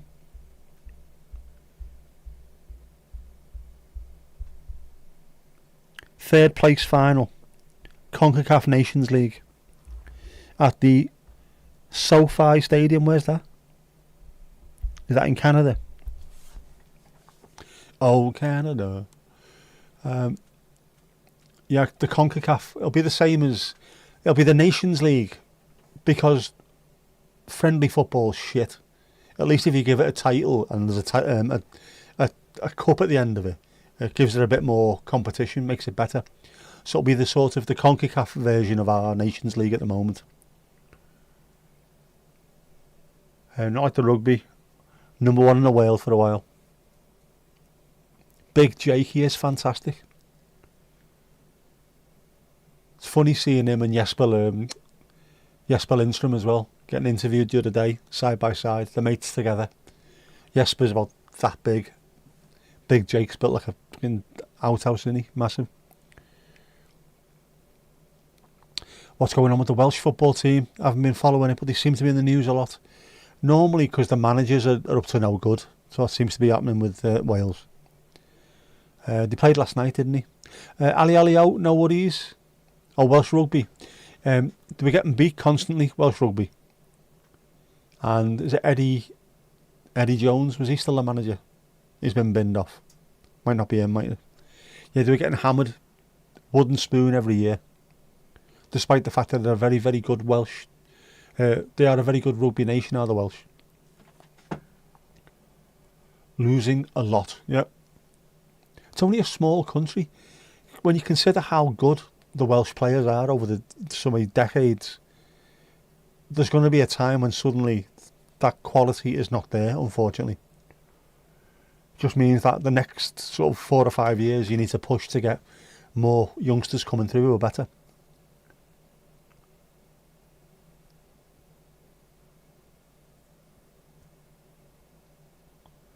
Need advice on forestry or gardening for food for your new gaff? Hit up Adam. Adam knows these things. Definitely stay in touch with that. But bloody hell, it's 11:05 already. You know what we're gonna have to do, don't you? Has everyone got the dancing shoes ready? Have you got your dancing shoes ready? I think we should have a bit of a boogie. What do you think? It's that time of night. I need to go and put an Oliver Hardy on, get myself a glass of non-alcohol red wine, and see what's going on. Right, dancing shoes, everyone.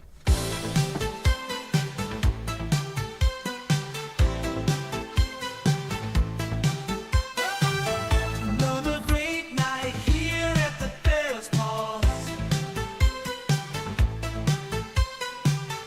Folks, go give yourself a round of applause. We've had a good chat and told the odd joke. Now get in our hot tub for a post-stream soak.